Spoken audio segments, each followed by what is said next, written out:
right It's close, tomorrow. wasn't it?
Ready? All right.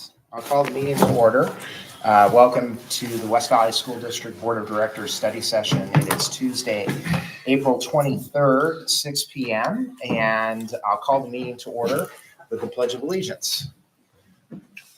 Ready? Begin.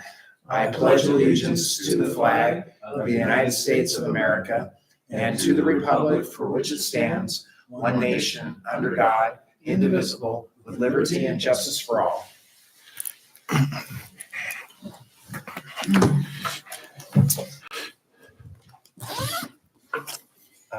Any changes to the agenda for the study session? No changes? Communications for the study session? No communications? All right. So for the study session this evening, we have 3 discussion items. Dr. Finch, would you like to introduce our guests? Certainly. This evening? All right. Maybe I'd better put our presenters. There we go. So just like our last study session, this is a chance here in the spring to have an overview of the different departments within the district, a chance to have an informal question and answer.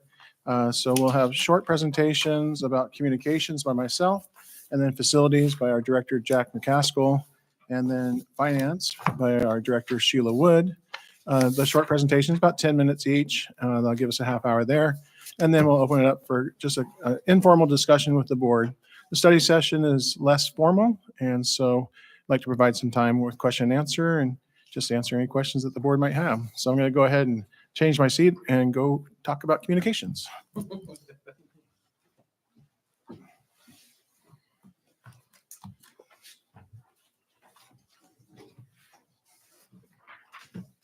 All right.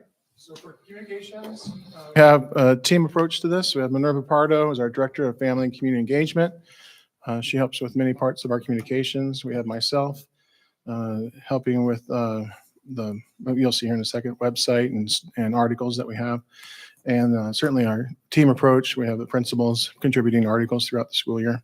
And then we do contract for services with the field group. So that's the communications department there.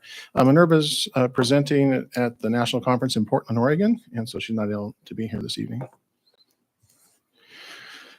So a review of this school year, 23-24, we've had news articles on the website, and whenever we post on the website, then we also push to social media. We have Facebook and Instagram that we post all of our articles. We have a monthly newsletter called the West Valley Connections. That includes all the parents and guardians in the district, as well as anyone that signs up for that. So we have many community members that have get the monthly electronic newsletter. We have a flyer that's mailed to all citizens every other month. That's put together by the field group. So I meet with the field group on a periodic basis with Minerva. We identify articles and stories of interest and things that we want to make sure that the community is informed about.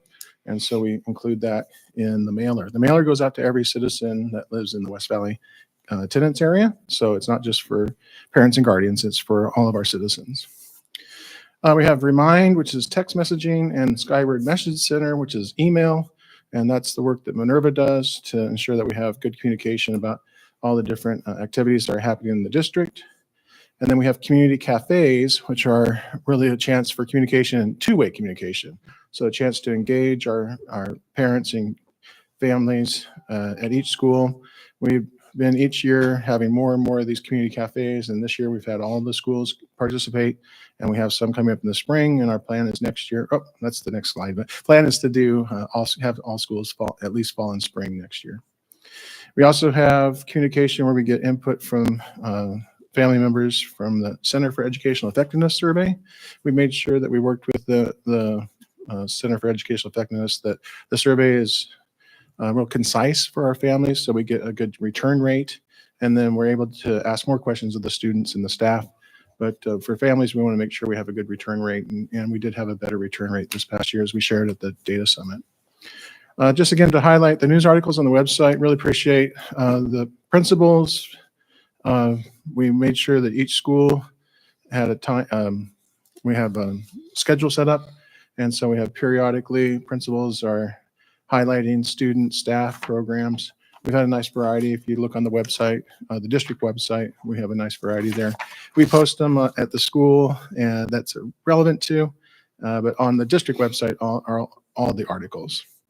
And I guess the other thing just to share is, really appreciate the work of the field group. Quite a few years ago, we worked with them on our branding of the district. We have all the branding colors, and we'll be sharing at our second meeting in May. We have the strategic plan document. We're just about ready to have final draft on that and to share that with you. And having that branding, we're able to share our branding parameters with the Scholar First. And so it looks so professional. It looks just like West Valley. So to have that work with the field group, we really appreciate their assistance with our communications plan.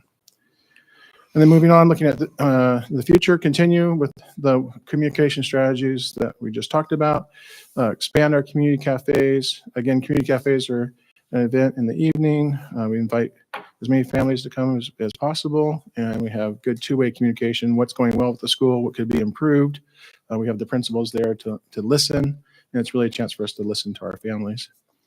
And then the third is looking at our transition from Remind to Parent Square. So Remind is the text messaging service. It was bought out by Parent Square. Parent Square has announced that they're not going to support any upgrades to Remind. So sooner or later, we're going to need to move over to Parent Square. So we're taking a look at that right now. We haven't made a final decision, but there's certainly some advantages to using Parent Square. It still provides text messages, and then it has other advantages.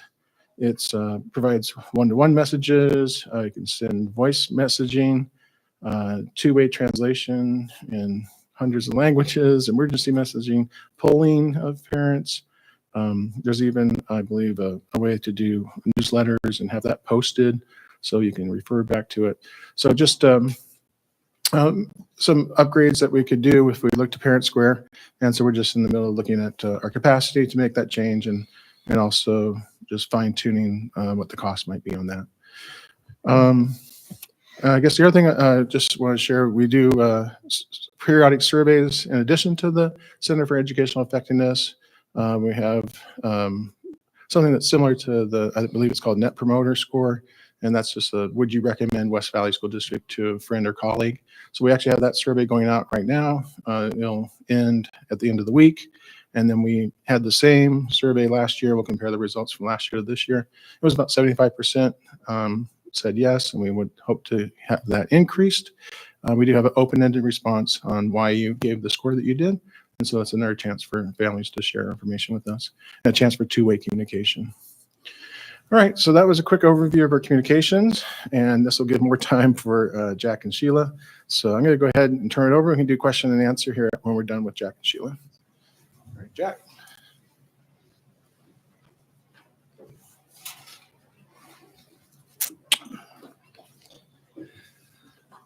Jack and Casco, Facility Director. Just a little bit of overview about the Facilities Department. The Facilities Department is comprised of Director, myself, a coordinator, secretary in the office, as well as 2 carpenters, an electrician, 2 HVAC techs, 1 locksmith, 1 plumber, 1 irrigation specialist, 1 warehouse, 6 groundsmen, 35 custodians, and 12 substitute custodians. Right now, the department currently has 52 employees. 12 of them are, like I said, substitute custodians. The district groundsmen and warehousemen and tradesmen perform daily maintenance, upgrades, and complete projects annually to save the district time and money on projects. Thus far this year, we've received approximately 1,168 submitted work orders through the Facilities Department, 1,299 preventative maintenance work orders. We've completed about 2,079 of those received. We've processed about 996 facility use requests, approved about 933 of them, and have put on about 13,406 individual events in the district thus far this year. So pretty busy. We also irrigate and maintain and mow approximately 160 acres of district property, clean, maintain, and support approximately 931,000 square feet of interior building space within the district's 10 schools and 11 portable classrooms. We also maintain and support an additional 35,000 square feet of interior building space in additional 4 buildings, which are the central office, the facilities building, transportation building, and the warehouse building. So a lot of square footage, a lot of acreage we cover.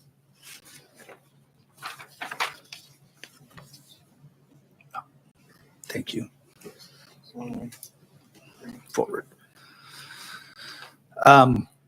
This year, 2023-24 school year so far, we've completed several LED lighting projects in the district. Some of those being the high school commons cafeteria area, the gyms, the hallway lighting. The junior high, we've completed the hallway, the lighting in the gym. Middle school, the gym lighting. Cottonwood Elementary gym. Mountain View Elementary, we've added additional parking lot lighting as well as perimeter lighting. It was kind of dark out there. Facilities Department plans to continue the district-wide upgrade of LED lighting with a goal of completing the district-wide upgrade over the next 5 years. Estimated annual savings from the district or for the district for the LED lighting completed, not this year, but total in the last 3 years, is approximately $95,000 annually. Some things that we've also done this year, installation, planning, and completion support for the West Valley Innovation Center agro-robotics classroom and 2 laboratory rooms. Completion of the West Valley Junior High auditorium stage overlay. Installation of the DLC cool-down room at the West Valley Junior High. Connection of the Mountain View Elementary to the new septic system. The Mountain View septic system was replaced in 2020 due to failure. We also supported the freshwater drilling of the new Mountain View Elementary well. The well was drilled over spring break, and the pump installation and connection and completion is scheduled for this summer. We've also replaced the West Valley, or we will be replacing the West Valley Innovation Center's main gym bleacher seating due to extensive cracking of the seats. We will be replacing the junior high gym's aged and failing metal bleachers this summer as well.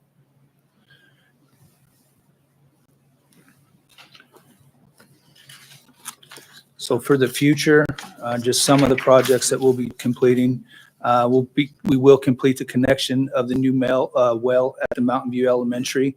The well was drilled, like I said, over the spring break down to about 320 feet, and it's scheduled for connection and completion over the summer break before school starts. Maintenance of the new artificial turf field at Clayson Field that will be installed this summer.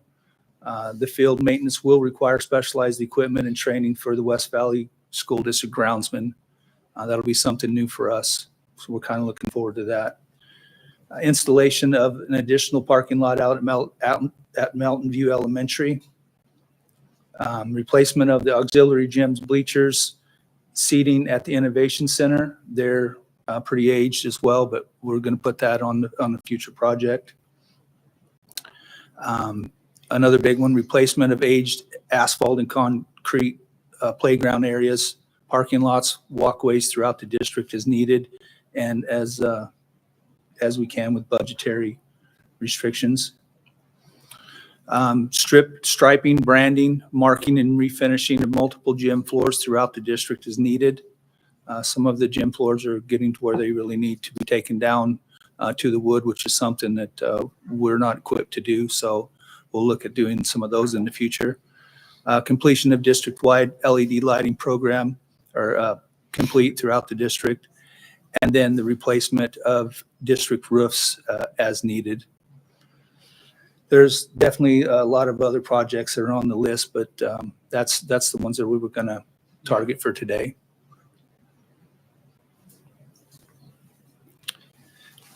Thank you.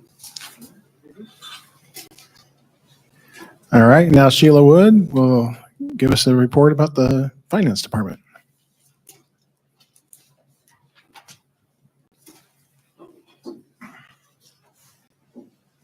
Good evening. I am Sheila Wood, Director of Finance. I see some new faces out there, so it's nice to meet you. I thought it'd be fun to introduce my staff, especially with some new members here. It really takes a team to get the finance done. So we have a Director of Finance, that's me. We have an Accounts and Grants Claim Manager. We have an Accounting Technician, a Payroll Coordinator, and an Accounts Payable Technician. and we're all very busy. So finance oversees all methods of purchasing for compliance with state and federal guidelines for all funds. We process around 2,000 purchase orders a year. We have around 46 procurement cards, and on average 650 paychecks monthly. So as you can manage, it's a $88 million budget that we are overseeing. So lots of purchasing going on, lots of payroll. We assist building staff as needed, and that's one little sentence, but it's a lot of our time. We take a lot of phone calls, we answer a lot of questions, we do a lot of research, and that's a great part of our job. We monitor changes to the OSPI accounting manual, which seems to be never ending. We prepare monthly journal entries and reconcile to the Yakima County for all funds. We manage and reconcile all banking transactions, monitor grants and grant claims, which we've had such a large increase in grants, as you know. We monitor budgets for all funds. We prepare the yearly budgets, which is the F203, which is I'm working on right now for revenue, the F195, which is our yearly budget, and then the F196 and the CFA report. Those are all annual reports. And we also work with the state auditors, which we are audited every year. Just got done with that.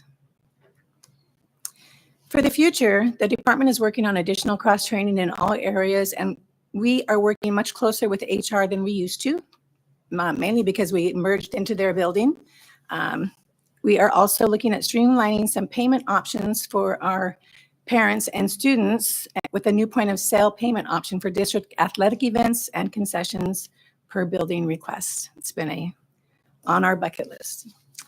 Monitor OSPI requirements for compliance and additional funding opportunities. So we take a lot of trainings throughout the year that's offered.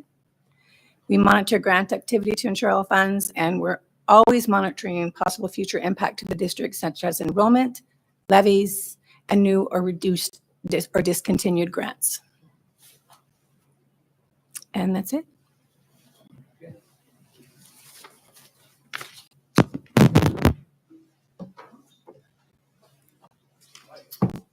All right. Well, I appreciate the directors giving us a nice overview, and it's time just for a nice informal time for the board to ask questions and chance for you to get to know our staff a little bit better. So we'll just open it up. Nice. Thank you so much. I have a quick question for you, Jack. I was blown away by the amount of things that you've got on your plate to do. It's just overwhelming when you think of all the property. About how many of those major repairs will be done, do you think, in 2025, 2024? The ones that I spoke of, I would say the majority of them. Now, that's not talking about getting all the parking lots. Yeah. Fixed, all the sidewalks, even all the roofs, but in general, all of those items will be touched. Realistically, probably none of them completed due to budgetary restraints. Parking lots in general, you're talking a lot of money. Yeah. But we will be working on them annually. We'll start working on them this year. Roofs, we know that we have at least 3 that need to be done over the next 3 to 4 years. So I would say if I was going to put a percentage, 50% of it. Okay. It's definitely a long-term plan. Yeah. Even further than a 5-year plan. Okay, that makes sense. And then is it broken off? I imagine you probably have to deal with budget, season, and workforce, and they all kind of have to line up to be perfect. Definitely all of those. Okay. Thank you. I guess the other thing to share is that Joe Blake, Scully is assistant director. Joe, myself, Jack, and Blake, we do walkthroughs of the campuses and identify especially trip hazards and things that need to be fixed, especially with walkways. And then also we look at cosmetic things as well, but really focus on safety. Last year, as Jack, why don't you share, because we have new board members, maybe share all the work that was done at the junior high and a lot of the concrete there, and then how recently we did another walkthrough and there's still some concrete that's deteriorating. So maybe share some of the past work that has been done. So last year, we had a real need behind the junior high gym going to behind the junior high going to the gym through the annex there. The concrete was really spalled, really deteriorated. So we replaced all of that concrete. We also district-wide had I think it was Precision. I can't remember. We had a grinding company come in. Anything that was heaved up, any trip hazard throughout the district, we ground all those down. And unfortunately, that continues to rise. We have some more that have risen up over this year that we're going to address. Spalling and cracking at other places that we have on the list for repair this year. Pulling estimates for some additional concrete down at the junior high. It's an ongoing process, as you might imagine. Concrete doesn't last forever. And, if you get 10, 15 years out of a piece of concrete, you're actually doing pretty good. So, And it's expensive too. oh, very, very expensive. And then you always run into something else, just like we did at the junior high. We tore all the concrete out and then found out we had a bad base. So we ended up having to put a massive amount of gravel and additional work into it. So you never really know what you get into till you pull it out. But yeah, we stay on top of it, or try to stay on top of it and work on it annually. But it's definitely an ongoing process. But as Peter said, and we do, we always look for any trip hazards, any safety issues, and try to address those foremost, and then try to put the bigger projects in as we can. Makes sense. Thank you. Well, thank you for doing that, because my wife and I walk around that junior high sometimes. We've noticed. So that's awesome. Hey, I just wanted to ask a quick question on Mountain View. You mentioned the parking lot. I'm assuming we haven't decided where that's going yet, or have we? It's not finalized, but it's going to be in the east field.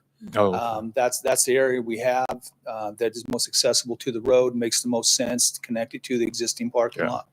So that's where we're looking at putting it. thanks. So hi Jack. I just also want to say thank you for the job you do. It's a very big responsibility to keep track of all of those things, and there are various projects. Just as you finish one, another one kind of pops up. So I kind of understand how that goes. Just a couple of things that just struck me in some of your statistics you shared with us. So I never really thought about substitute custodians. That must be a sort of a large expense, I would imagine, to add on top of your normal budget. My question is that enough? I mean, when I think of all of the properties that we have and just to maintain it, it just started me thinking one custodian could not do this building alone. So there are probably 5 or 6 of them. So if you think of that, and that would be half of the substitute portion. So how much of a budget do we spend on the human resources part of that when we talk about custodial care? Mark, I honestly don't have a dollar figure to throw to that, and it has increased over the last few years as far as the use of substitute custodians. Some of that having to do with FMLA leave that's available now. People are available for up to 3 months of that, 90 days, and we have to put somebody in there when they're gone. We've had several people out. We work our 12 substitute custodians pretty hard. I don't have a figure on the percentage of the budget, but it's definitely a chunk. Yeah, and as I kind of suspected you wouldn't be able to just rattle that off, but I was just trying to get an idea. I'm sure it's a percentage, not so much a dollar amount that you have to calculate in. So, Well, it is, but you also, you can't really calculate it in all the time because you don't know who's going to have FMLA leave coming up and if they're going to take all 3 months of it or not. It's been statistically proven lately, though, that if you get to 90 days, most people are taking it. It makes it kind of difficult to plan also because you can take it as you want over a year's period. So makes it kind of difficult to staff it, but we do have good substitute custodians and we rotate them in as we hire them out. A lot of the substitute custodians will get hired on as permanents when a position comes available. and then one more follow-up question, totally unrelated to the one I just asked, and that is, how do you, I guess I think of all the juggling that has to go on and balancing them, because sometimes some of the projects, they're sequential. You have to do one thing before you can do the next thing. I mean, is that something that you do yourself or do you have a team? And in part, my question is there a percentage of some of the work that we just are stuck with outsourcing that we can't do ourselves? I'm sure. And how does that impact your local budget here for that sort of thing? There, we definitely do outsource most of, well, not most of, a lot of the bigger projects that I've mentioned are outsourced. Obviously, they come through our department and we work in conjunction with those people. Any of the project that we do in district, yes, I do have help, whether it be through my coordinator, my secretary, Joe, or we may rely on a, outside source to help manage most projects. Okay. Thank you. You're welcome. Yeah, and then just summertime is a big work time. Summertime is the work time for the facilities department. As soon as the kids are out of the building, you give the teachers about a week to get out, and then it's full blown, clean building inside and out, and then get onto all the projects that we have facility wise, which is annually a lot. Thank you. Is this a time to ask everybody questions or No, just everybody, yeah. Because I got questions for everybody, but Go for it. Yeah. Yep. Go for it. Whatever you want to okay. do. It's just Well, informal. since Jack had the microphone, we'll just stay with Jack first. Like the other board members, Jack, again, a personal thanks. When I'm in the buildings, I'm just, this has been the entire time that even before, under Tim's leadership before and your leadership now. I'm in the buildings, I'm driving around, I'm looking at our campuses, and I'm just really thankful for the work that goes in and how part of the whole collective effort is to be good stewards of what we have and realizing that we have finite resources to deal with. But I feel really good about the fact that we seem to do a lot within those constraints. So thank you to you and your team for those efforts. A couple of questions on the LED lighting upgrade. Is that, and this might be a question for Joe, is that all of our money, or from our budget, or are we getting grants for that improvement project? Well, Currently, currently, a combination of both. it's kind of, well, our money, our portion of it is right out of the facilities budget. Yeah. But right now, PPNL is giving great incentives. So that's one of the reasons why we have done as much as we have in the short amount of time that we have, because there are great incentives right now. Obviously, incentives always will run out, and Sure. they're kind of warning us about that. But there is only so much money in the budget. I would love to replace a bunch more this year, Sure. but we've kind of done what we can under this year's budget. So, yeah. Can you talk a little bit more? I was struggling. It wasn't grants. I was incentives. Can you talk a little bit about as you said, PPNL incentives? That was exactly right. So could you talk a little bit more about that? Well, to be honest with you, the company that has done most of the work for us, our electrician does do some of the lighting, like the exterior out at Mountain View and stuff like that. They take care of all the incentive. They do all the paperwork, and I just see the bottom line number of what that we've saved, and it's a very good portion of the total bill. Okay. I can't really throw out a percentage, but I would feel safe saying probably a third Yeah. of it is covered by the incentives that we're receiving. That's great. Yeah. That's great. So my next question are the parking areas, which you can look out here at West Valley High School, and it makes me just hold my breath, because it's just, we have so much asphalt and so much concrete, but particularly so much asphalt in it. And you're talking about over time, that how do we go about planning for that? I mean, eventually, for example, the high school parking lots, we're going to have to, you can only seal it, and you can only seal it so much. Eventually that's going to have to be replaced. How do we go about trying to plan for that? And you can defer that Work with question Joe. to Joe. Yeah, really we are. It's a long-term plan, and putting away, whatever amount of money that may be annually into a specific fund for that to be utilized. And you're correct. You can only seal them so long before you're going to have to replace the whole thing. And we're looking at that at a couple parking lots in the district already. For sure. Just the annual upkeep, crack sealing, striping of the parking lots is a very large number. Okay, great. Thank you. You're welcome. So to Peter now.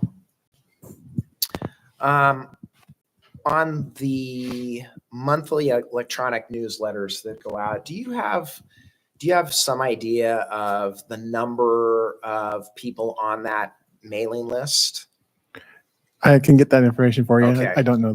I don't want to give you wrong info. That's fine.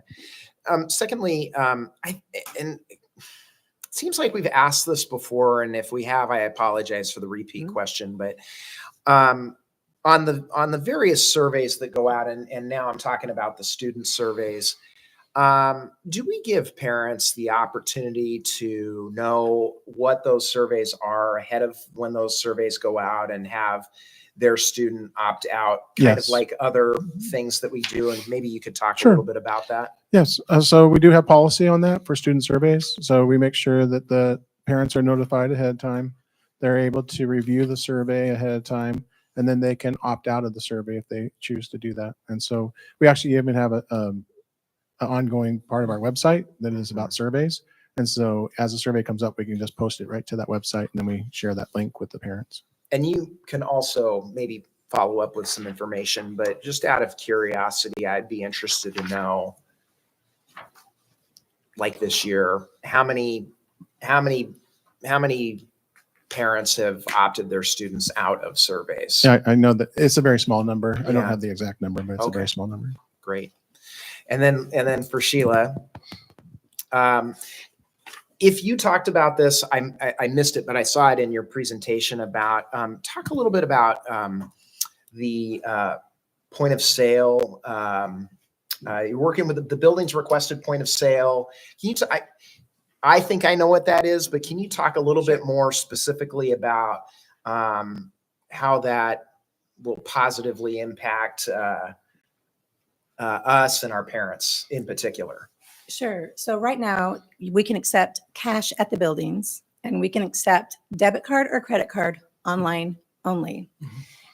And what happens is there are PC requirements for the state of Washington that are very strict for credit cards. And also, I have to run anything like that through our IT department, and he does not like credit cards at all on our servers because there's really strict guidelines, and we would not be compliant.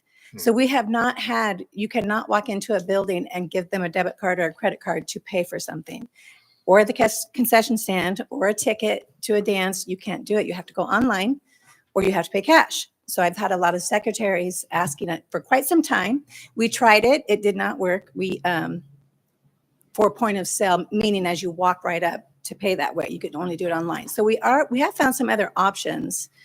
And it is a third-party vendor. I've had IT looking at it. We did have one, and we are switching to another one for athletic events. That's per the athletic director's request. And that will be online only. And then we're also looking at adding another vendor through our current vendor. They're offering another module we're looking at to see if it's compliant, where they could accept credit cards or debit cards at the building level. Or at an event. Yes, correct. Yeah. But there's also rules about bank deposits in Washington state. The money cannot be deposited out of state, has to be deposited within a certain amount of time. There's rules about secretaries touching credit cards. It's very audited by the state auditors. Sure. So it's something I really have to look at. We can't just jump in with both feet. Right, of course. And just a commentary is that, and there's obviously really good reasons for that. However, from a risk management standpoint, the less cash that we are handling, it's a safety thing. It's it's a possible theft thing. And then of course the challenge in taking electronic forms of payments is everybody has their hand out for their processing fees and so forth. And so yes, I can appreciate that is that's a challenge. I would hope, again, just because it's 2024 and, I don't carry very much cash. I almost don't pay anything in cash. So and from a parent's perspective and from a community member's perspective of wanting to come to our events, we want to make it, we want people to be able to meet them where they're at. And so hopefully there's some practical solutions, and I appreciate you working on that. Thank you. Sure. The other issue, just so you're aware, is we have spots out on the athletic fields that do not get internet access. Yeah. So that is another challenge. Yes, understood. Thank you, Sheila. Sure. Other All right. questions? Yeah, I do. So I get to go last, I think.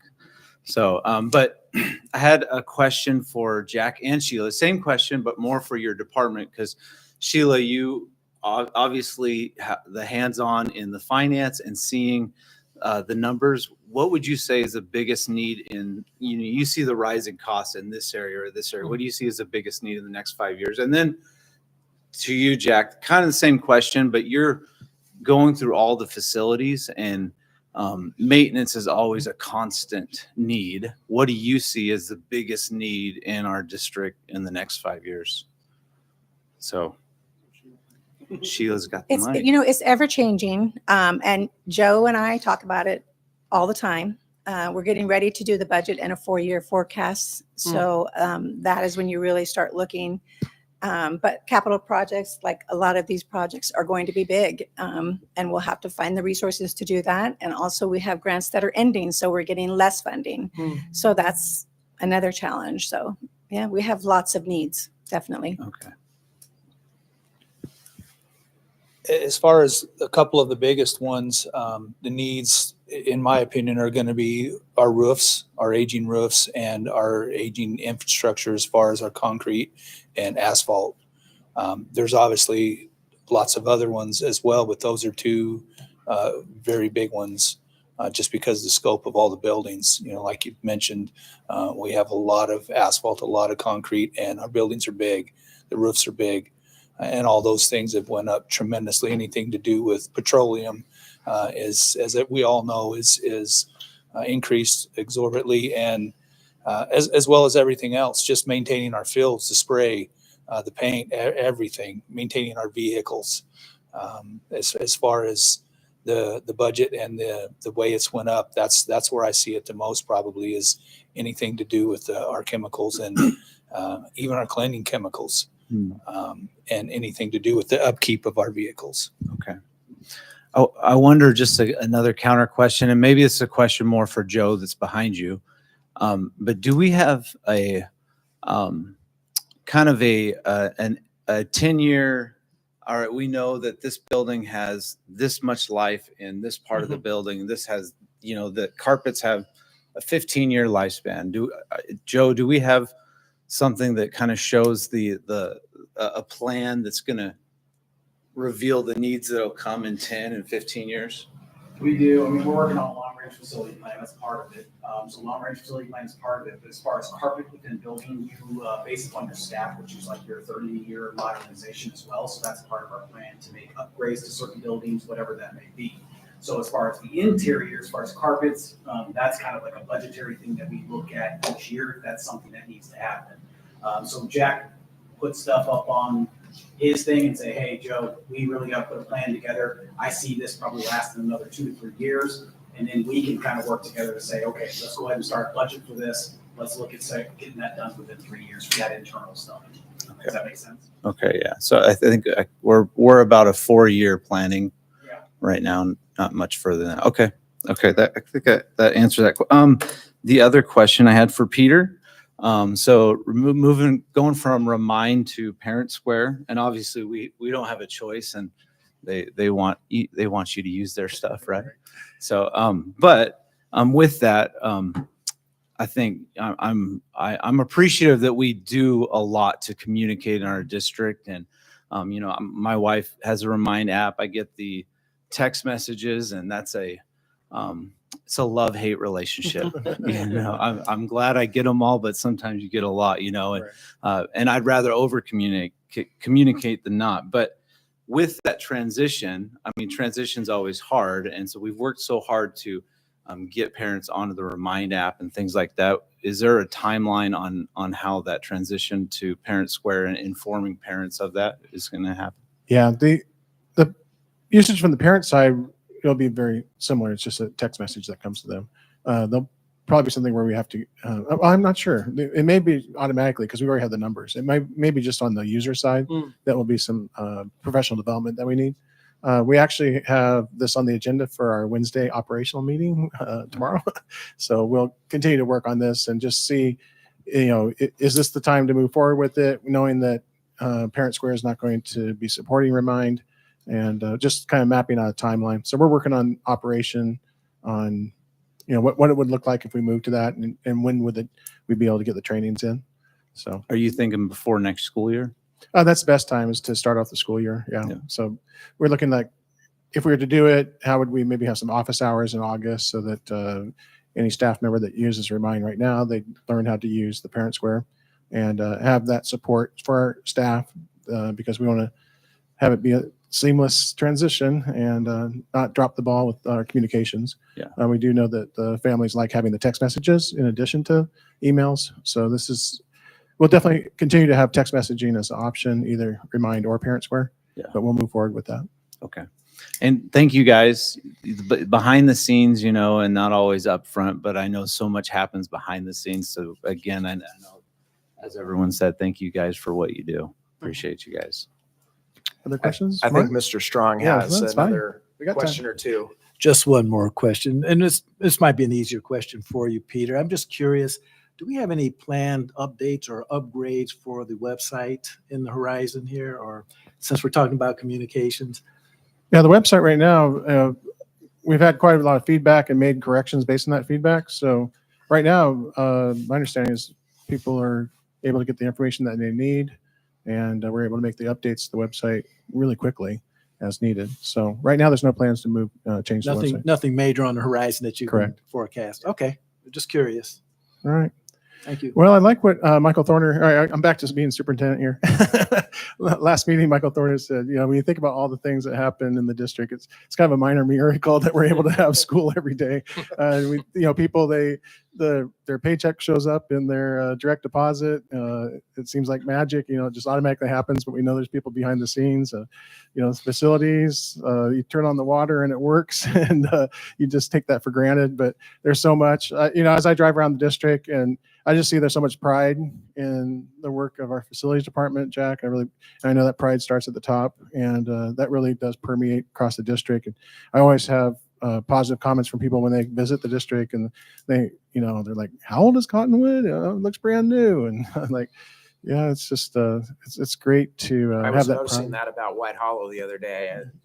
When I was driving by, same comment. I was like, man, I can't. I mean, I was a seventh grader when White Hollow was new, and it looks great. I'm sorry, Peter. No, I just exactly. wanted to interject this that is- because I thought the same thing just the other Exactly. day.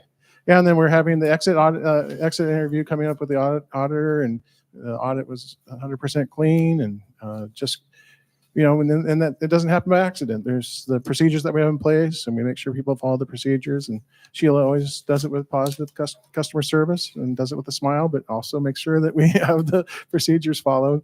So that just all these good things happening. It's not an accident. It's the great leadership that we have. So Jack and Sheila appreciate the work that you do every day. Thank you, guys. All right. All right. Thank you. Thank you very much. And it is 6:45. We'll go ahead and take about a 15-minute break, and we'll start back up with the regular meeting at the top of the hour.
Ready? Okay. Good evening, everybody. Welcome to the West Valley School District's Board of Directors meeting. This is the regular school board meeting. It is Tuesday, April 23rd, 7 p.m. I'll call the meeting to order with the Pledge of Allegiance. Ready? Begin.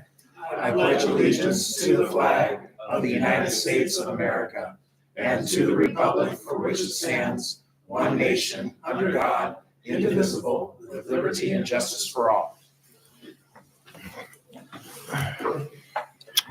Okay, so we have one change to this evening's agenda, and that is going to be item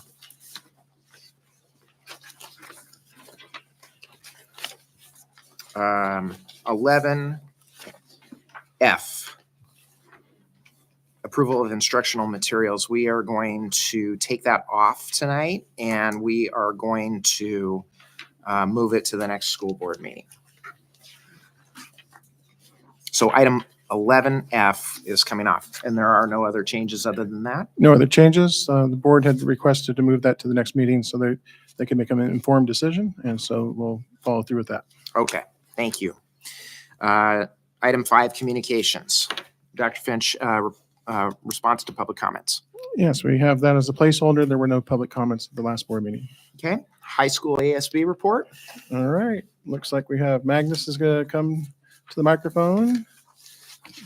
So just for our visitors here this evening, we have Magnus Fulton, a senior, Ava Ferguson, a junior, for a couple more weeks. And Magnus will be graduating, and Ava will move up to be our senior representative next year. But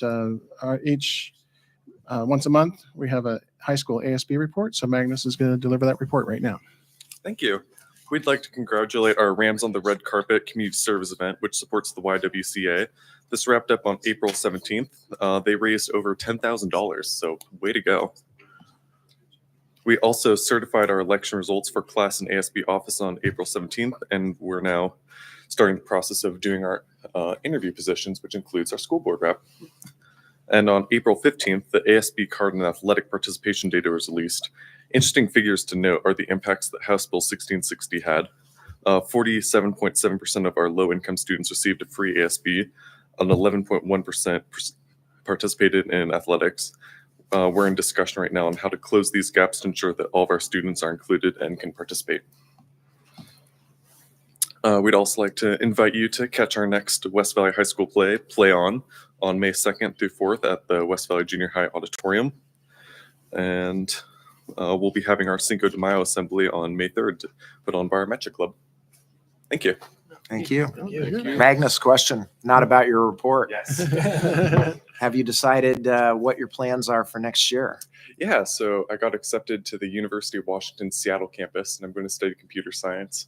Good for you. Congratulations. Thank Well you. done. It's my dream college. I'm really That's excited. awesome. Excellent. Congratulations.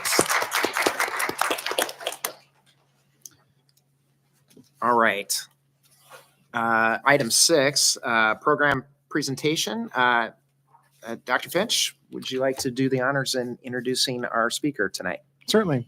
So we have annual reports to the board. I know we have some visitors here that are interested in the PAL program. Wendy Clark gave her presentation in September.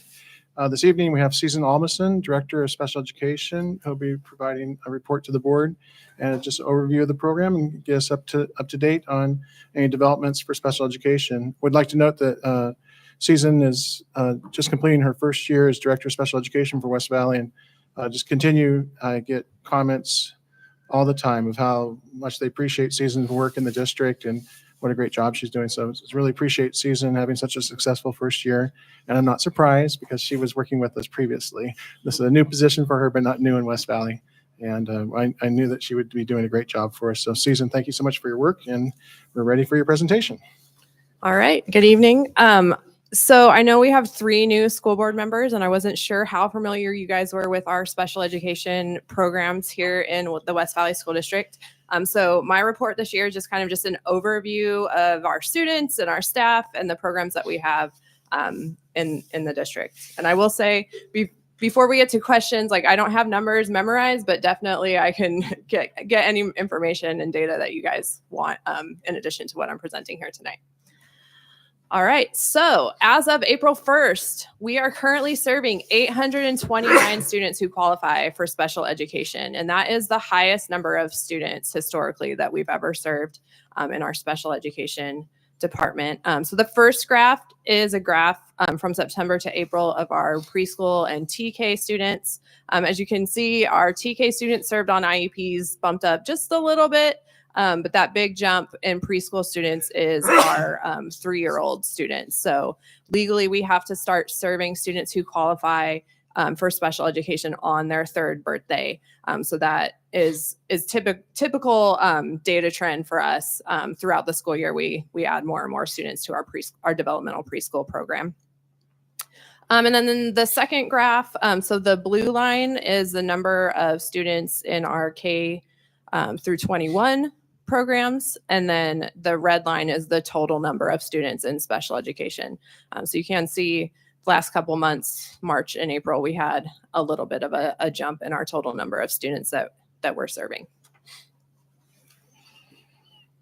And then this is just a breakdown of the total number of students that we serve by building. Of course, the middle level campus and high school having multiple grades there are the highest numbers.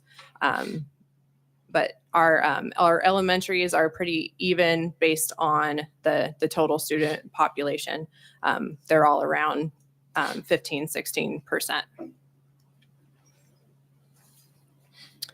All right, and then staff. So to serve those 829 students, we have district level staff, director of special education, assistant director of special education.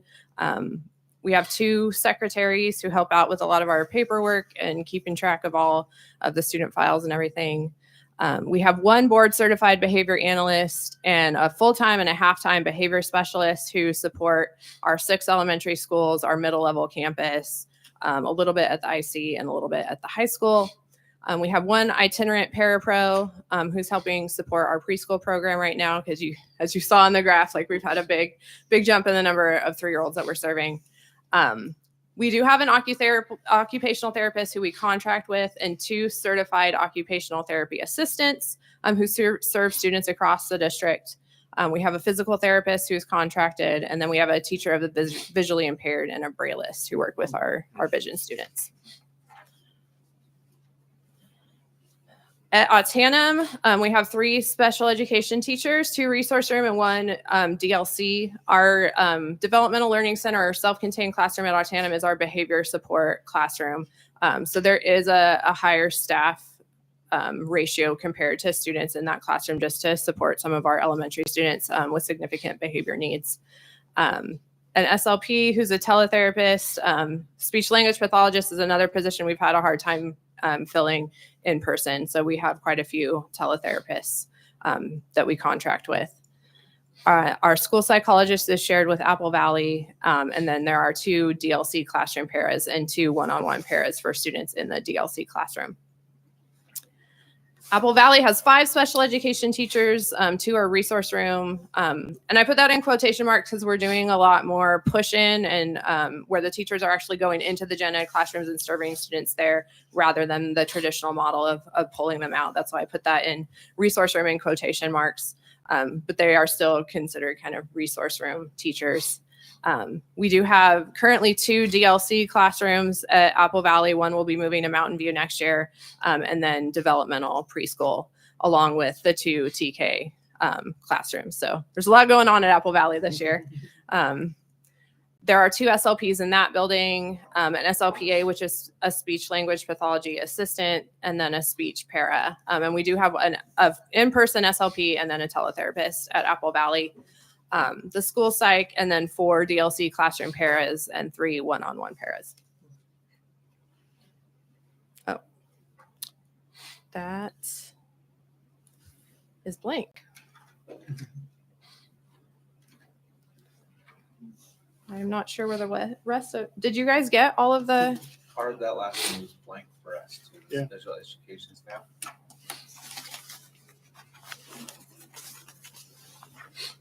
It must not have saved. All right. Next is Cottonwood. We have one resource room teacher and one DLC classroom teacher at Cottonwood. We do have an in-person SLP at Cottonwood with a para, and then a school psychologist that's shared with Mountain View. I'm not sure where the rest of my slides went. Mountain View has just a resource room teacher this year, so she serves all of the special education students out at Mountain View. But we are moving one of the self-contained classrooms from Apple Valley to Mountain View next year. So there will be two special ed teachers out at Mountain View. We do have an in-person SLP and an SLP speech para at Mountain View, and then the school psychologist is shared with Cottonwood. There's the SLP para is also a halftime instructional support para. So if we do have some special education students in the gen ed who need a little bit of extra help, she's available half the time to go help support those students. Summit View has 2 resource room teachers and 1 DLC teacher. Summit View also has an in-person SLP and a speech para, and then a teletherapist that's shared with Apple Valley that works with our preschool and DLC students. And then Summit View, because of their large numbers, has a single school psychologist who has been helping out in other buildings and stuff as things come up. Thank you. And we'll make sure we get Susan's full presentation for the board and also for the minutes, and we'll include that. Yeah, it in was the- there. Stephanie got it when I emailed it to her. I don't know what happened to it. Yeah. And then Wide Hollow, there are 3 special education teachers, so 2 resource room and 1 self-contained. The SLP there is a teletherapist and also has an SLP para. And then the school psychologist there is shared with the Innovation Center, part of the middle level campus, and the high school. So she's our busiest, maybe not our busiest school psych, but she moves around a lot of different buildings. She's our floater. And then all of the DLC classrooms have 2 DLC classroom paras, and then a lot of them have additional one-on-one support for students who need it. The mid-level campus has 6 special education teachers, so there's 4 resource room teachers and 2 self-contained teachers, 1 at the middle level and 1 at the junior high. There's 2 SLPs, both are teletherapists, and 2 speech paras. There's 2 school psychologists, 1 that's shared with the IC and 1 that I just mentioned that's shared with Wide Hollow, the IC, and the high school. And then we do have 1 instructional para who helps support our push-in with our resource room students. And then there are 5 DLC classroom paras and 6 one-on-one paras between the 2 classrooms. And then the high school has 7.5 special education teachers. So there's 5 resource room teachers, 2 self-contained teachers, and then Ryan Johnson, who works in the transition program, is at the high school halftime, and then at the Innovation Center halftime. There is an SLP teletherapist and an SLP assistant at the high school. And then our school psychologist at the high school is shared with the Innovation Center. And there are 3 DLC classroom paras, 3 transition program paras, and 5 one-on-one paras at the high school. And then the Innovation Center has a halftime special education teacher, which we're increasing to a full-time special education teacher next year. An SLP that's a teletherapist and a speech para that's shared with the junior high. And the school psychologist at the IC is really split between 3 different psychs. Stephanie, can you email this to me so I can present it? I apologize that you guys didn't get Maybe while she emails it to you, I've got a question. Yes.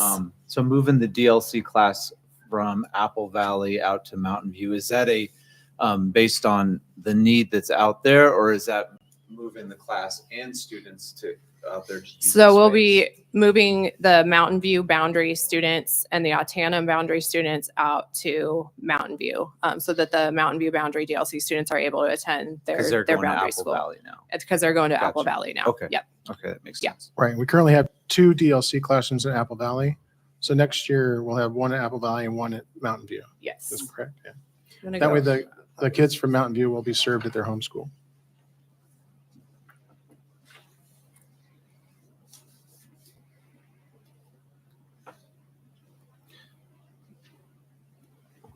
And then the Autanum DLC students,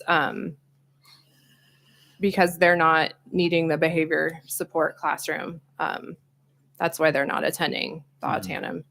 Unfortunately, we don't have enough space at Autanum to have a second DLC out there either. Okay, let's see if I can. 'Cause I have some more graphs too.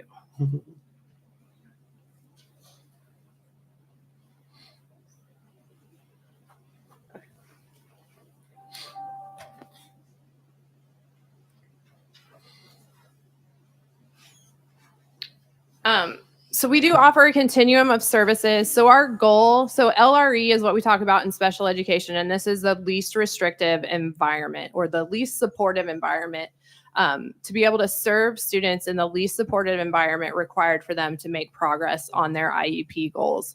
So we want them to be in gen ed for the most time possible, where they're still able to make progress on their IEP goals. So the continuum of services we offer across the district. The first is co-plan, and this is where the special education teacher plans with the general education teacher. So the special education student is in the general education classroom. They're receiving their specially designed instruction from a general education teacher who's planning with the special education teacher who's helping them to modify the curriculum. So that would be like the least restrictive environment because the gen ed teacher is the one delivering the SDI. Next would be co-teach or push-in, and this is where the special education teacher and the general education teacher teach the class at the same time. So the special education teacher and the general education teacher are delivering the specially designed instruction. And this model, like the special education teacher, if there's gen ed students who are struggling in the class, they can pull those students into their group as well. So the special education teacher isn't just in there to be teaching the special education students. Like we use the teachers based on student needs, whether they're gen ed students or special education students. The more traditional model is the pull-out or resource room model. And this is where students leave their general education class and the special education teacher delivers the specially designed instruction in a separate setting. So we do still have some students that we tried the push-in, they weren't making progress on their IEP goals, and so we've had to pull them back in, or we have students who aren't ready yet to be in gen ed, and so they're receiving pull-out services. And then self-contained is our most restrictive setting. And this is where students spend the majority of their day in a classroom with other special education students and receive their specially designed instruction from a special education teacher. But even for our self-contained, we're working on trying to get them out in their gen ed with their peers as much as possible. So this is just our data over the past from 2018 to 2023. So you can see that light blue bar is our students who are spending 80 to 100% of their time in general education. So we want that to be our highest bar. And there's actually, the state actually gives us extra funding. So the more students we have in that LRE1, that 80 to 100%, we get a little bit more funding because the state is really promoting inclusion. So they wanted to give a reward for us for getting more students in that category. And you can see our kids who are spending 79 to 40% of their time in general education has decreased. And our kids, that LRE3, that 39 to 0%, has really stayed pretty consistent over time. So that's a real area that we're working on, trying to get more of our kids who have traditionally been self-contained out more into the gen ed setting. And then some program changes for next school year. We're going to be moving the Summit View Developmental Preschool Classroom to Cottonwood so that we have developmental preschool and TK in the same building. We've had a lot of success at Apple Valley this year where they do have both programs in the same building, being able to transition some of our developmental preschool students into the TK classroom. Whereas the Summit View preschool students, they have to go to a brand new building, brand new staff. And so we wanted to make sure that those programs were both in the same building, so that we can transition kids when they're ready. Our Cottonwood DLC is transitioning from an ABA/autism classroom to a life skills classroom. So we don't have enough kids coming in to support an ABA autism classroom, which is good. They've got higher level skills. They're ready for more life skills, regular DLC classroom. So we are transitioning that.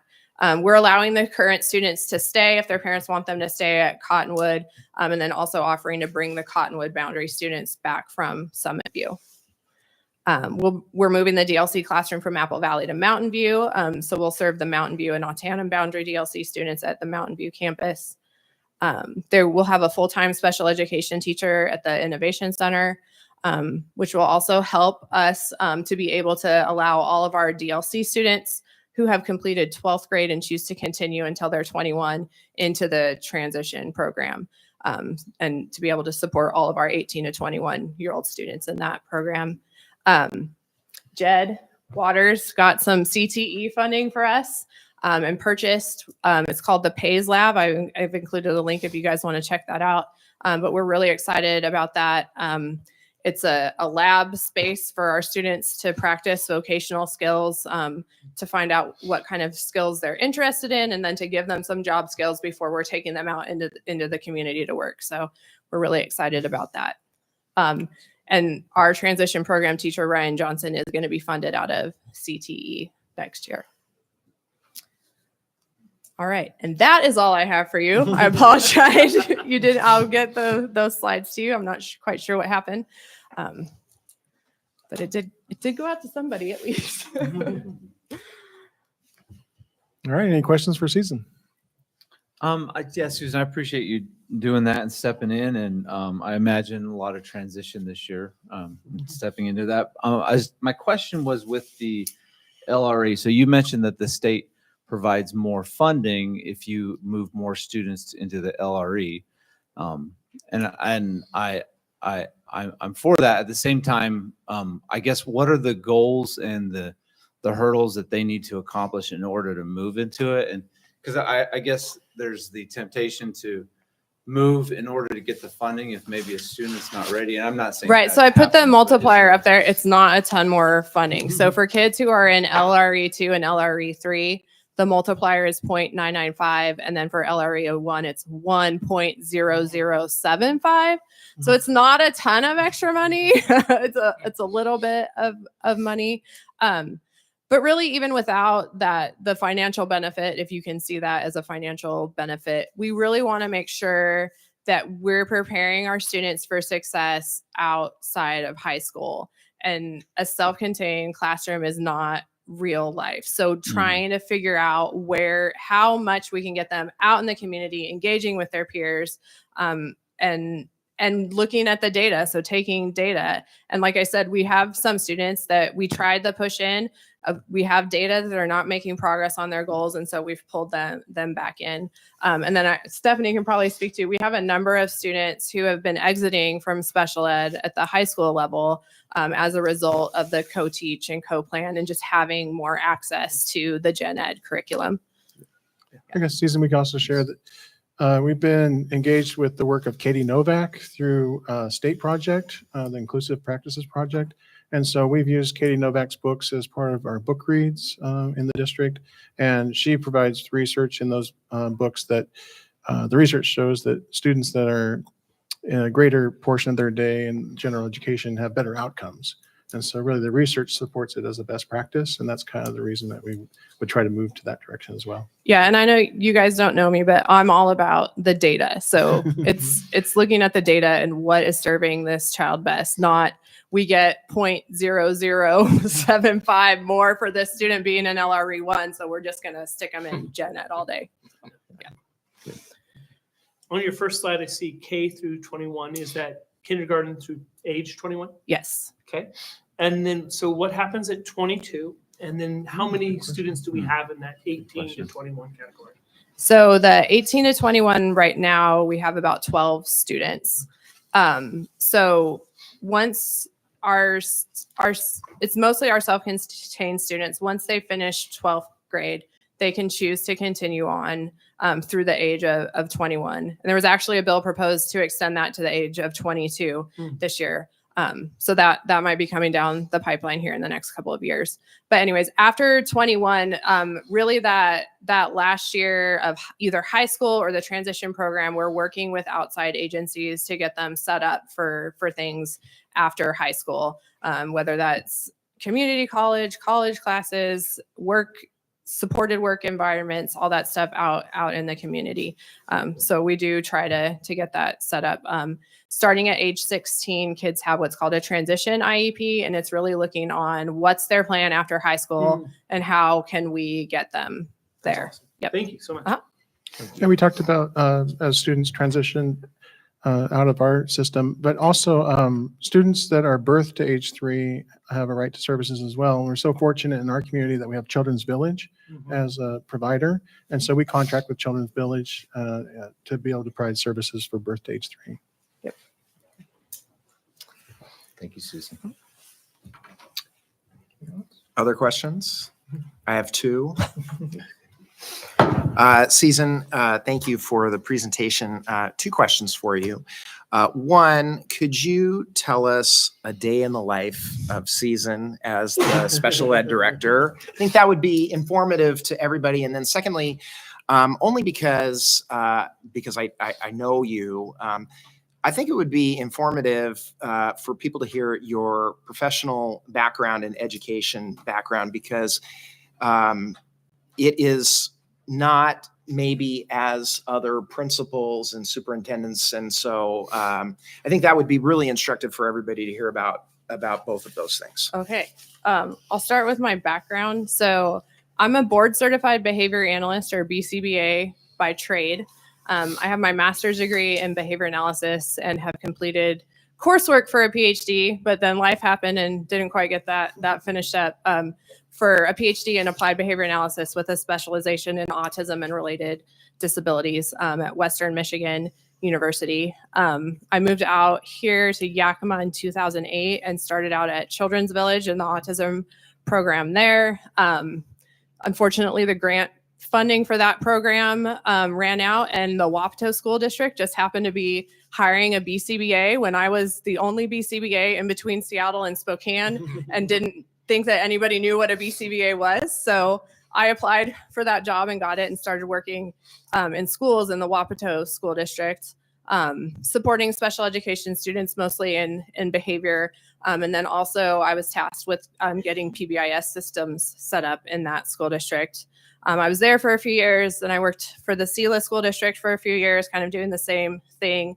I worked for ESD 105 for about a year when the West Valley School District came trying to get me to come here. So I've been in the West Valley School District. This is my 6th year. The 5 years previous, I was the autism services coordinator for the district here, working primarily with our students with autism, but then also doing behavior and PBIS stuff as well. I did finish my program administrator graduate credential from City University. Through that process, I decided I didn't want to be a special ed director, so I never filed with OSPI for my certificate. I'm working on getting that right now. But yeah, that's kind of, my background is in psychology, not education, but lots of work. I feel like my areas of expertise are really our most impacted students, and kind of those students that nobody else knows what to do with. Those are the students I usually get a phone call about and go help try to problem solve and get things going for them. Which probably leads to your typical day, which is so my typical day. There's no such thing as a typical day. Is there such thing? Go ahead. There is not really such thing. I try to be out in the buildings as much as possible, so I'm not in my office a lot. If I get a phone call or an email, I try to go check in person. I check in a lot with building principals now versus teachers and students. I still get calls and texts and emails about behavior stuff and giving suggestions for students.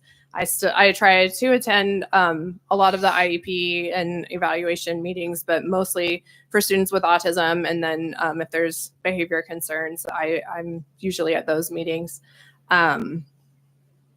One day I was on the phone with Magnus and then trying to work with parents because Magnus wanted to highlight one of our special education students in a newspaper article. So getting that set up.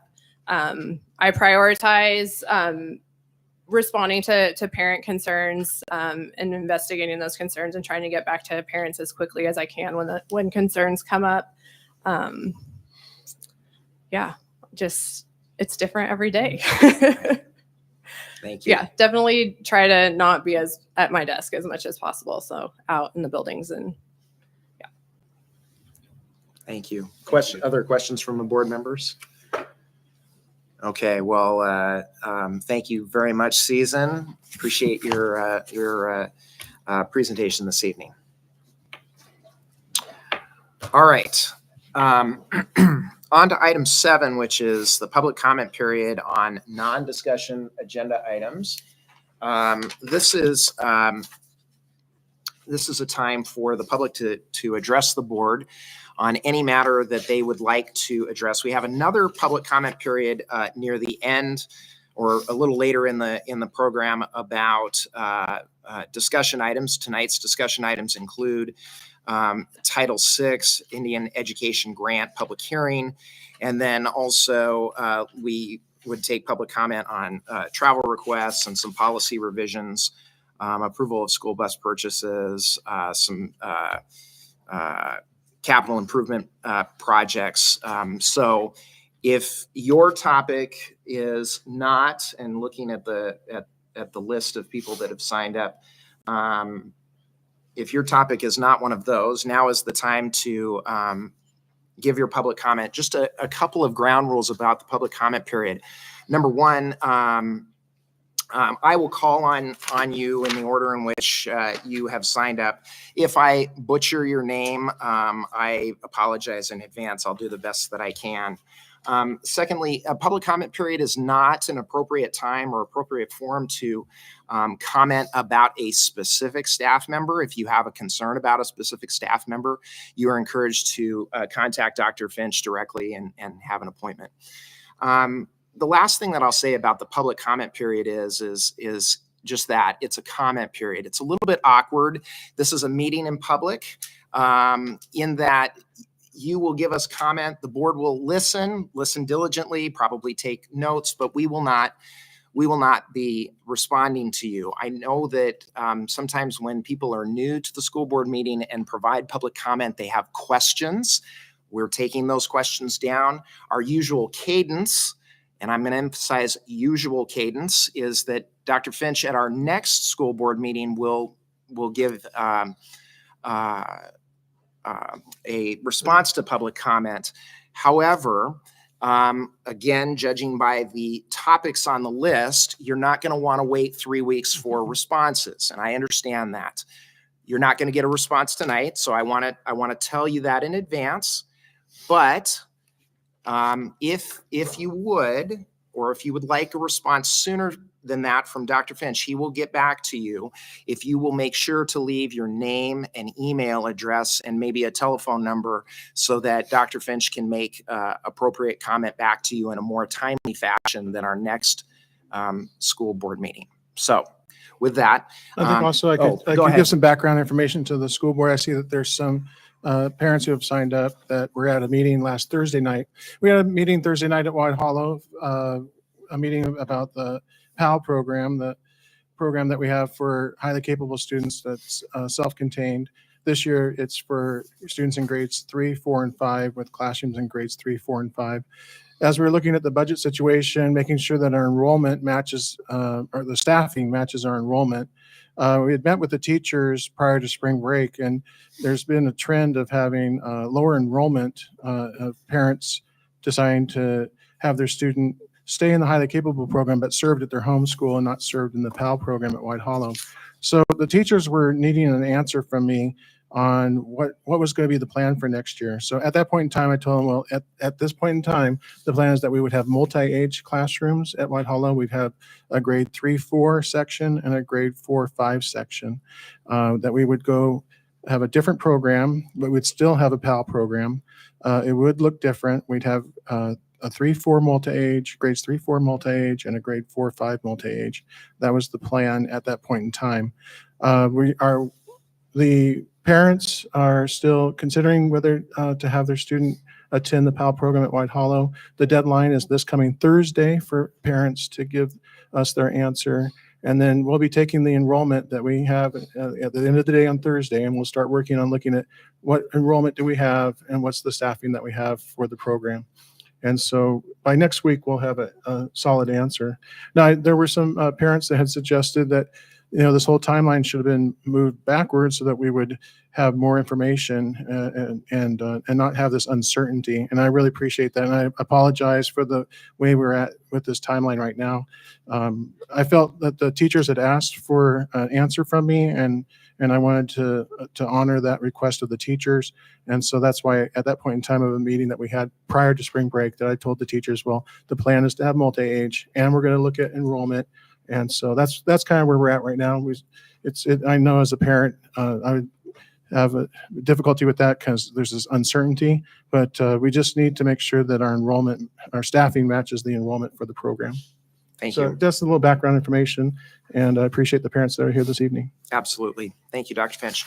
I'm going to, from the folks that signed up, there is one person that does not wish to address about PAL. So I'm going to take them first, and that's Carol Blevins. So I'll call on her first.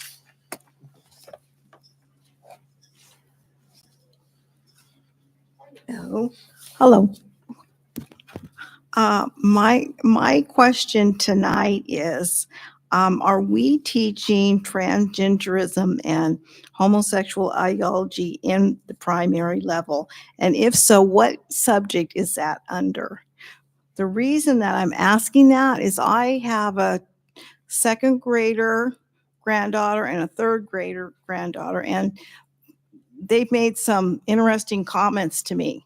My second grader, we were just playing around, and she's taking my vital information. She's pretending she's a nurse. She says, "Grandma, what's your gender?"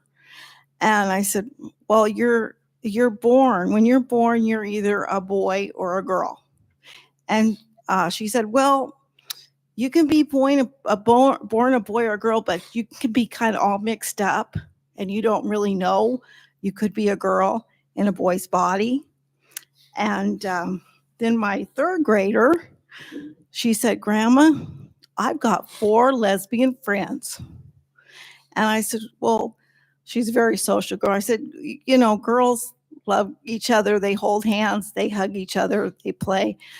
They're friends." She says, "No, they're lesbians," she said, "and 2 of them are actually dating." So, and so I said, she said, "And Grandma, everybody can have their own opinion." And I've kind of been hearing this statement a lot. And so to me, they're speaking like they've been taught this.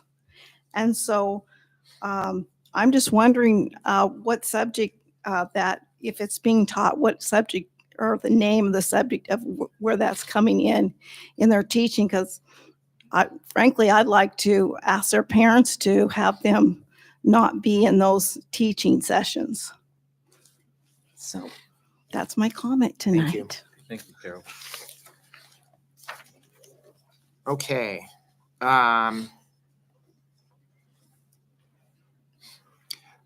So there's some arrows here. I'm Vin Lee and the Tree family. Is that together? Okay, that's fine. You yield the floor. Go ahead. That's fine. Did I get that right, or did I just completely? Like 99%. Okay.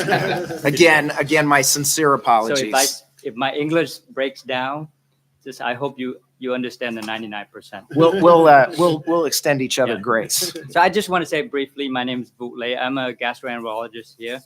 I grew up super poor. My dad was in the Vietnam War in prison, and we came to Seattle, 6 of us in 1-bedroom apartment for 3 years.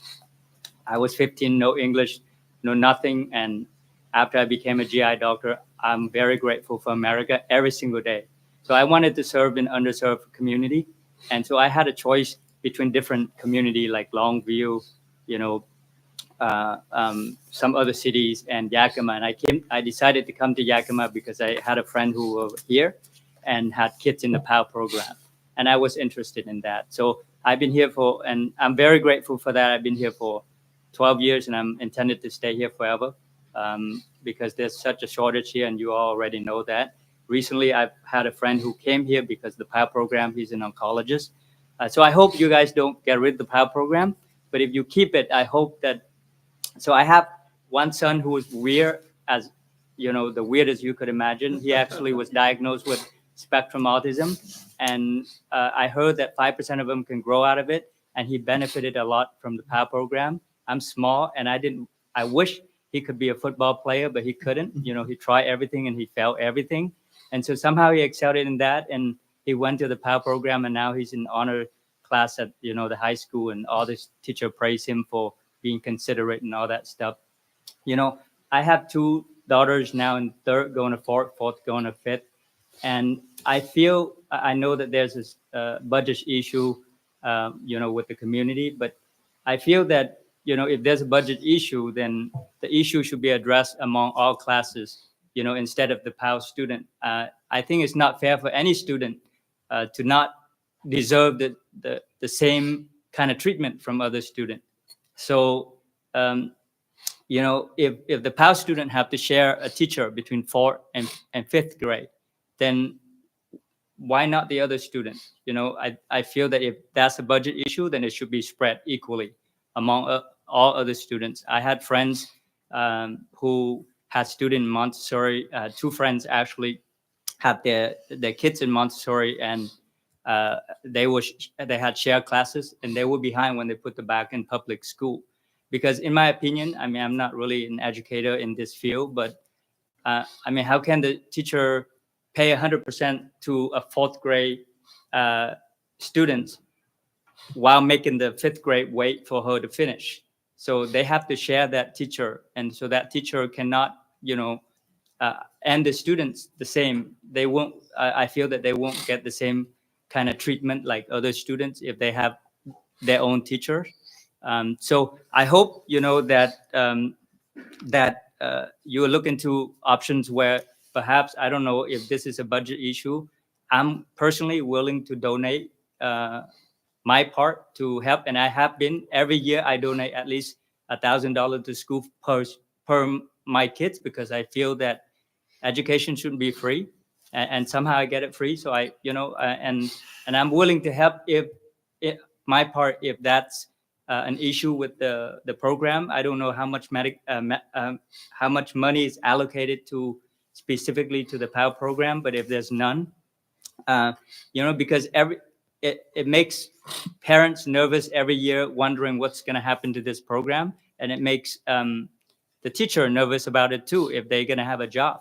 I feel that if you're going to have the program going, then you should have the student in separate classes, just like any other non-PAL students. And if you decided that, budget's an issue moving forward, then perhaps you should eliminate it, and finish it up or whatever it is. But I just feel that it's unfair for a certain group of students to not deserve their own teachers, and the other groups of students, didn't have to worry about that forever. And the PAL program has been under attack for various reasons over the years. And I hope that moving forward somehow, we don't have to worry about it. Either you have it or you don't have it. But I feel that, for the community, it is a selling point for a lot of us to come here to serve this community as well, to keep that going. Even I don't have kids moving forward in the PAL program anymore. I'm willing to support it for that reason. And I hope you can, reconsider your options. I know it's kind of difficult situation for you guys too, but it is for us too. Thank you. Thank you.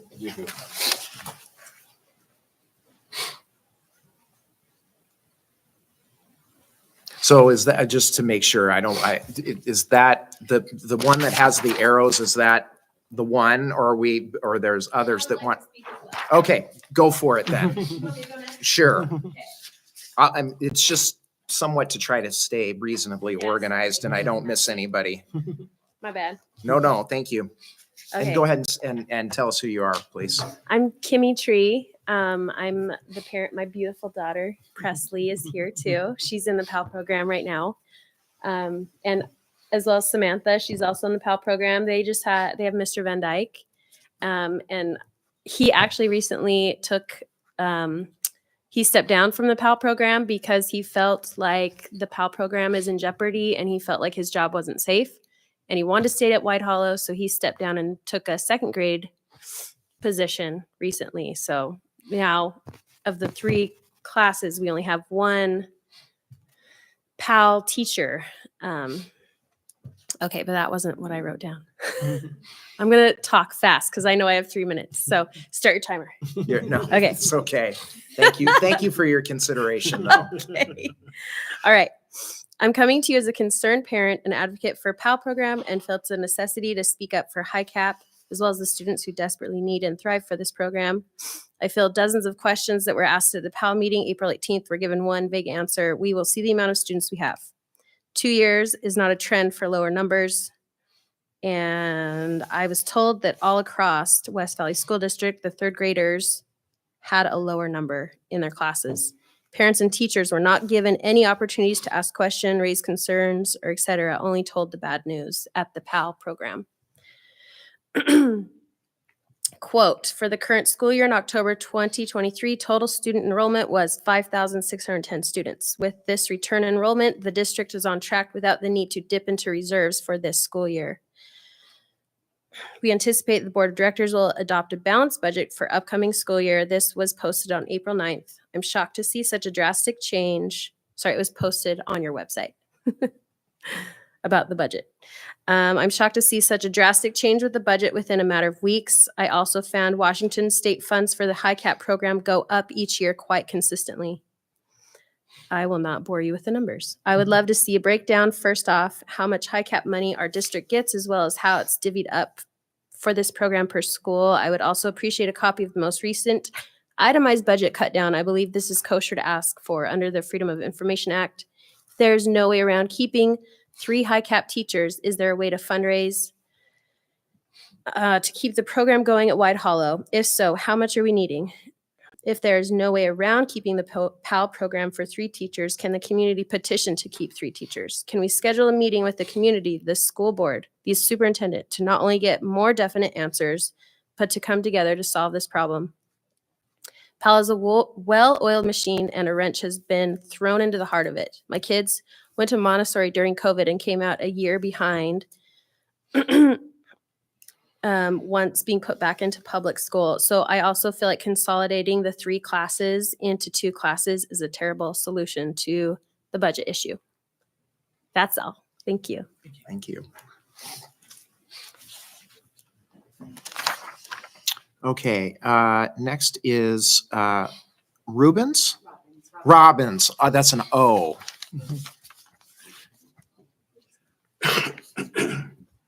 Thank you.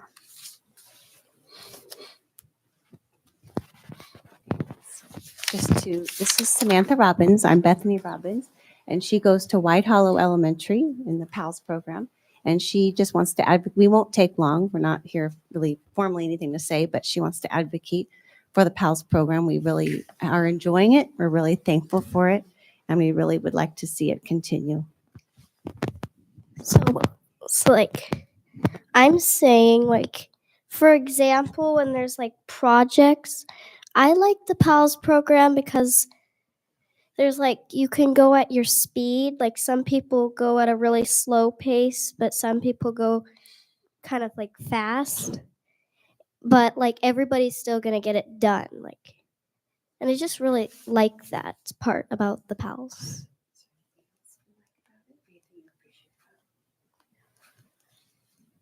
Well, we've noticed she's had a lot better year this year as well, just various reasons, but this is one of the best years she's had. So we really just want to say thank you, and we'd like to see it continue. Thank you. Samantha, what grade are you in? Third. Third. Mr. Van Dyke's class currently. Well, thank you very much for talking to the school board. We appreciate it. She's a great public speaker.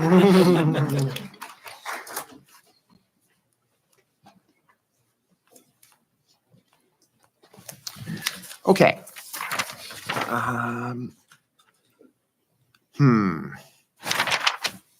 Any idea? I think they crossed it up. Oh, that's a cross out. Okay. Oh, okay. No problem. Janelle Val Knight.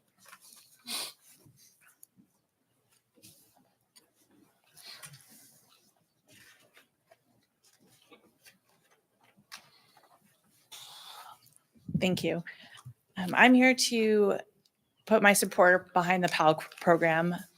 Without early identification and intervention, I can say that my child would have disengaged from early education at the ripe old age of 8. He was testing out, he was doing work by himself in advance, and that's what he would have continued to do. He wouldn't have been challenged. He wouldn't have been engaged or grown if he wasn't in the PAL program. The teachers that you have that developed the program for PAL are unique. This is why we're at West Valley, and this is why some of the people here with means stay at West Valley. I think that there was a lot of suggestions about how we can either come together and solve it, or look at if there's funding opportunities, fundraising. These are all good ideas. And I remember 2 years ago when we were looking at coming into the program, I believe that at the time they said that there wasn't going to be an issue with funding. Yet here we are 2 years from now, and now we have an issue with funding. And I just want to say that we have an outstanding program with experienced teachers that know how to work with these groups of individuals. And it would be a darn shame that we lose these individuals because we can't figure out the problem. So thank you for your time. Thank you. Thank you.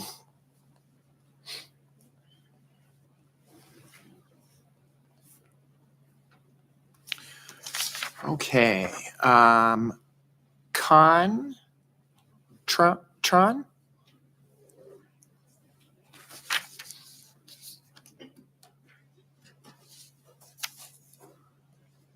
Hello, I am Khan. I have 3 kids. Well, I have 3 kids, and I have 2 kids currently in the PAL program. My concerns are pretty much addressed by a previous parent from PAL, so I'll make it short. I just want you to know that every kids have the right to receive education that meets their need. And so I hope that PAL students will be able to receive the education that they need as well. I would like to have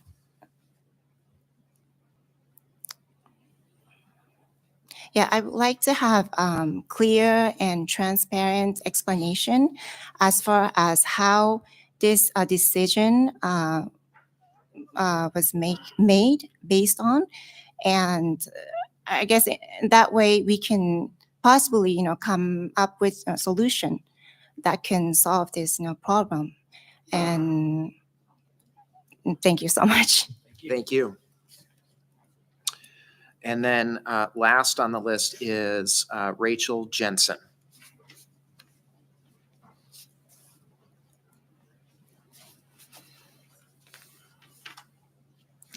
Hi. I agree with what you've heard from the other PAL parents tonight. It's been a real blessing in my kids' lives. When we first switched to the PAL program, my son was at another school, and everything he did, it was him versus the school, because they all wanted to beat him because he was just naturally good at everything. And so he was very isolated and alone. And, there were a few kids that were kind of there with him, but they would always separate him into other classrooms. So he never had someone in the same classroom with him. that was kind of as eager to learn as him or as focused on his education. And that was a challenge. When he switched to the PAL program, he was able to build a lot of friendships, and he's still really close with all those friends that he's made. The PAL program, there's two main things in my mind that it benefits these kids. And one is it gets rid of that sense of isolation, right? It gives them a chance to be around peers that are at that same level, that same interest in learning, and enables the friendship. So that's really important. And then the other thing is just the education, right? Being able, if you have that group of kids together, then they're able to learn. The teacher's able to teach to their level because everyone in that room is at that level. So my concern is that going to the 3-4-4-5 scenario is not going to meet those two needs, because they're not going to be able to have as many peers if it's limited to 2 classrooms, or they won't be. If the 4th grade is split into 2 rooms, they're not going to be able to interact with the other kids that are their age as well. So I don't like that. And then I feel like the education will go down as well. So I guess I wrote down a few things. So there may be less openings for students who need the program if we're trying to limit it to meet that exact number of 25 kids per class or whatever that budgetary hope is. There will be fewer opportunities for students in and out of the program to develop friendships. There will be a high level of stress on the 2 teachers expected to do the work of 3. There will be a loss of depth that teachers will be able to offer in the classroom as they teach to multiple grades at the same time. There will be a time-consuming disruption as 4th graders need separate instruction from 5th graders or 3rd graders. So a lot of the classroom time will be spent on giving redundant or instruction. It won't be redundant because it'll be new to those kids, but I feel like a lot of time will be wasted and they won't be able to have as much time toward their actual education. I also think it will be logistically difficult to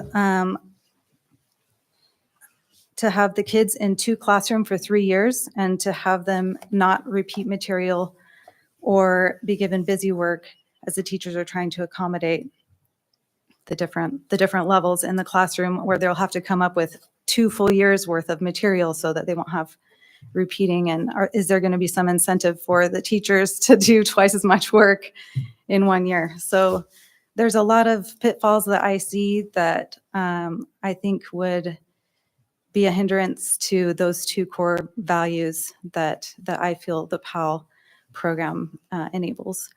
And for me, when I heard, well, due to the budgets, things are going to happen, and then almost the same breath, PAL program's going to change.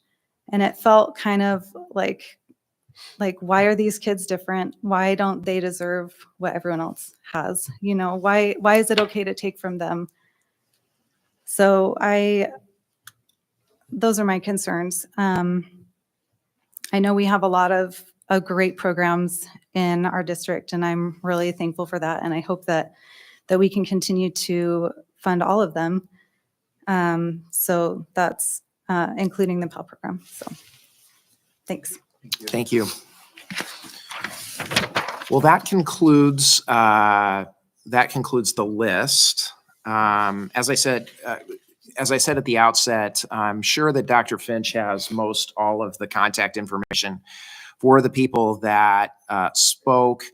As Dr. Finch alluded to earlier in the program, after we get all of the information gathered later this week, I know that Dr. Finch and Ms. Drake and the administrative team will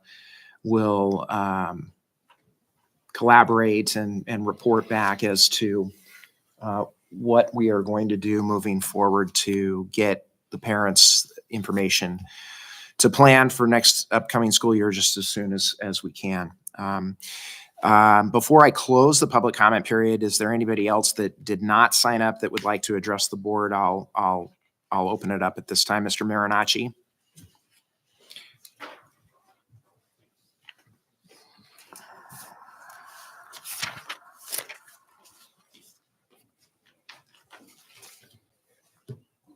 Good evening.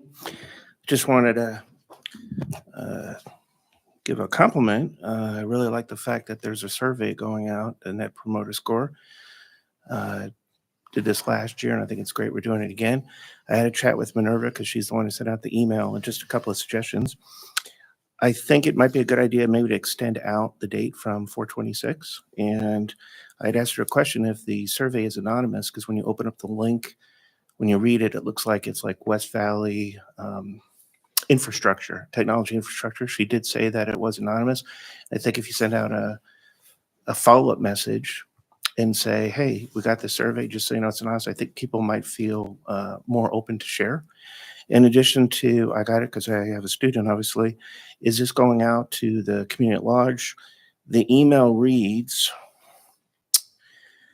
just give me a second here, sorry. Dear school district families, your input matters. Take a few moments, yada, yada, yada. That's great. I think it's more than just students. I think it's school district families. So we have community members. So is there a way to have outreach to them, including maybe social media? Maybe that's been done. So anyway, good job. I love it. We're asking for community input and getting their perspective. Thanks. Thank you. Anyone else, please?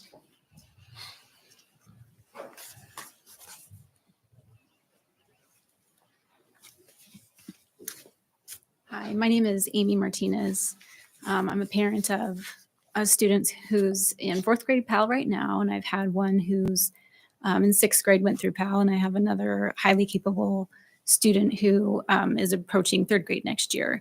So I was at the PAL information meeting the other night, and I heard you say that, Dr. Finch, that the staffing needs to match the enrollment, and I understand that. I think that, at least speaking for myself, is just a little confusing, trying to understand that what I heard you say is that in order to support having 3 PAL teachers at each grade level would have to have 25 students for each grade level. And so I guess this is just more of a question, but I'm just trying to understand if that is across the district or if this standard applies only to PAL. Thank you.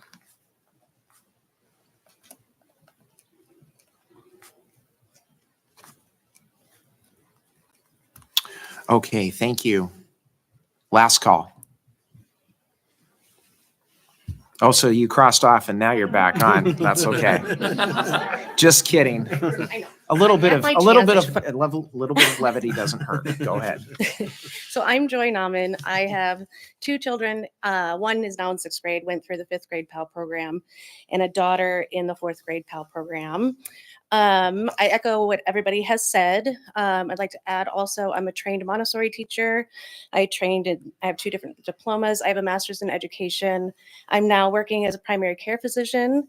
I see everybody, but I do a lot of pediatrics, developmental pediatrics specifically. So I have a lot of book knowledge about kiddos on the spectrum, with special needs and everything, but I was not able to help my children in the best way that I could. It took the PAL program to really, really, really support them. And I wasn't planning on speaking, so sorry. But it came down to when we were talking last week at the past meeting, I really do not understand this enrollment and budget. I just don't. I don't get it. It seems very convoluted. And we're going off of numbers that are projections that aren't going off of numbers like trends.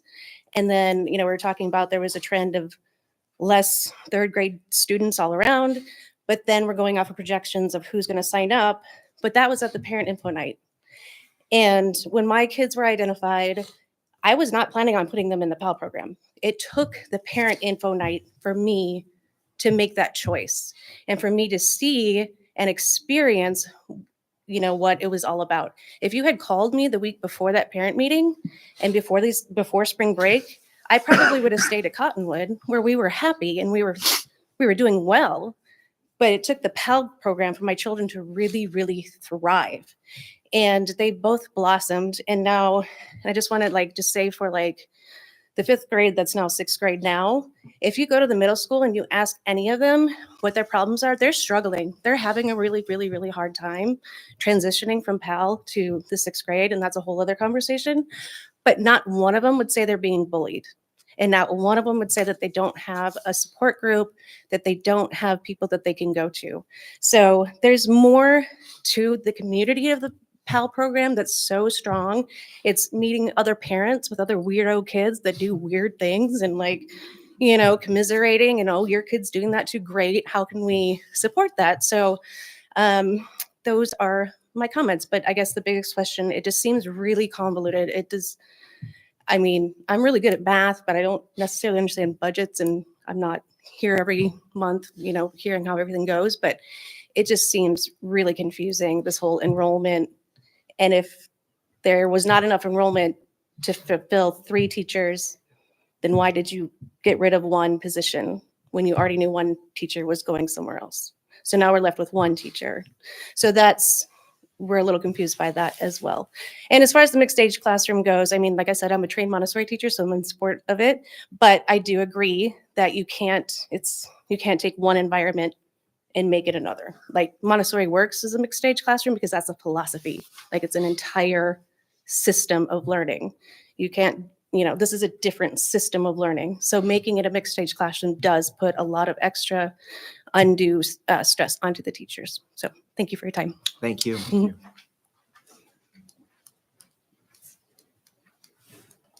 Oh, Magnus, please.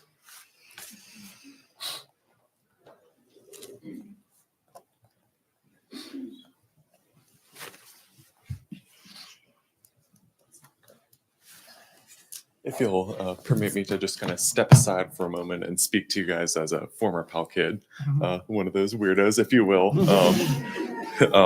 I just wanted to say I'm really glad I had that Pal program growing up. I'm where I am socially, educationally today, because of that program, and I've made so many friends. I've had just so many great outcomes because of it. So I'm really glad it was an option for me, and I hope it continues to be an option for you guys.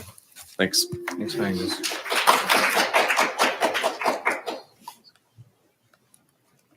Thank you, Magnus.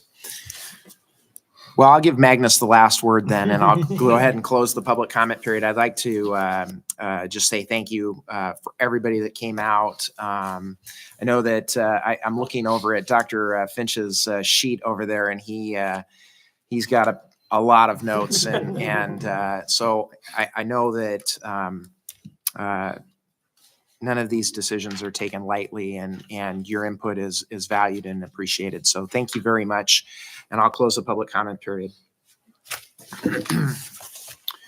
Okay, next up we have approval of consent agenda. This is our monthly business meeting. We have in the packet approval of minutes, approval of vouchers and payrolls, financial reports, approval of employment contracts, approval of retirements, resignations and separations, approval of leave requests, approval of teachers teaching out of endorsement areas.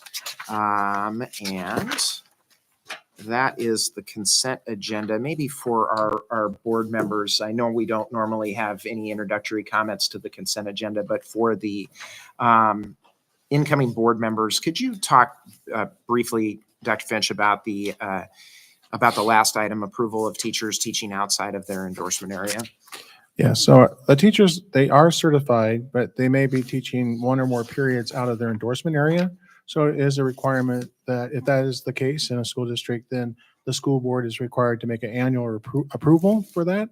And so that's why we have that on the consent agenda this evening. Thank you, Dr. Finch. Does anybody have any questions about that? Okay. I'd entertain a motion to approve the consent agenda as presented. So moved. Okay, call for a vote. All those in favor, please signify by saying aye. Aye. Opposed, same sign. Motion carries on the consent agenda 5-0.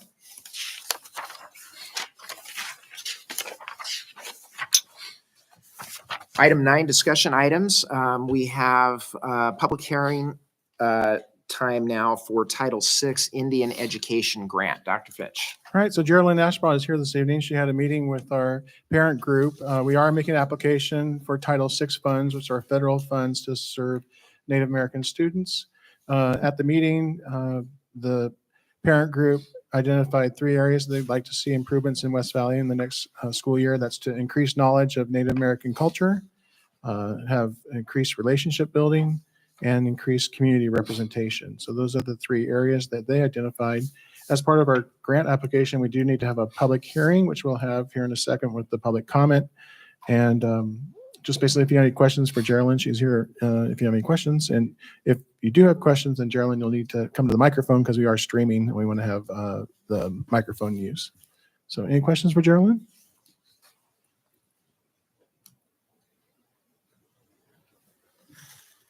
I'm hearing none. It sounds like she's off the hook with a big smile on her face. So, all right, very good. Well, I think I've included this in the board reports in the past that, teamwork among Geraldine Ashbaugh, who's our Director of State and Federal Programs, Minerva Pardo, our Director of Family and Community Engagement, and also we have a teacher that's really given us some good consultation and has been present at the meetings. That's Sean John here at the high school.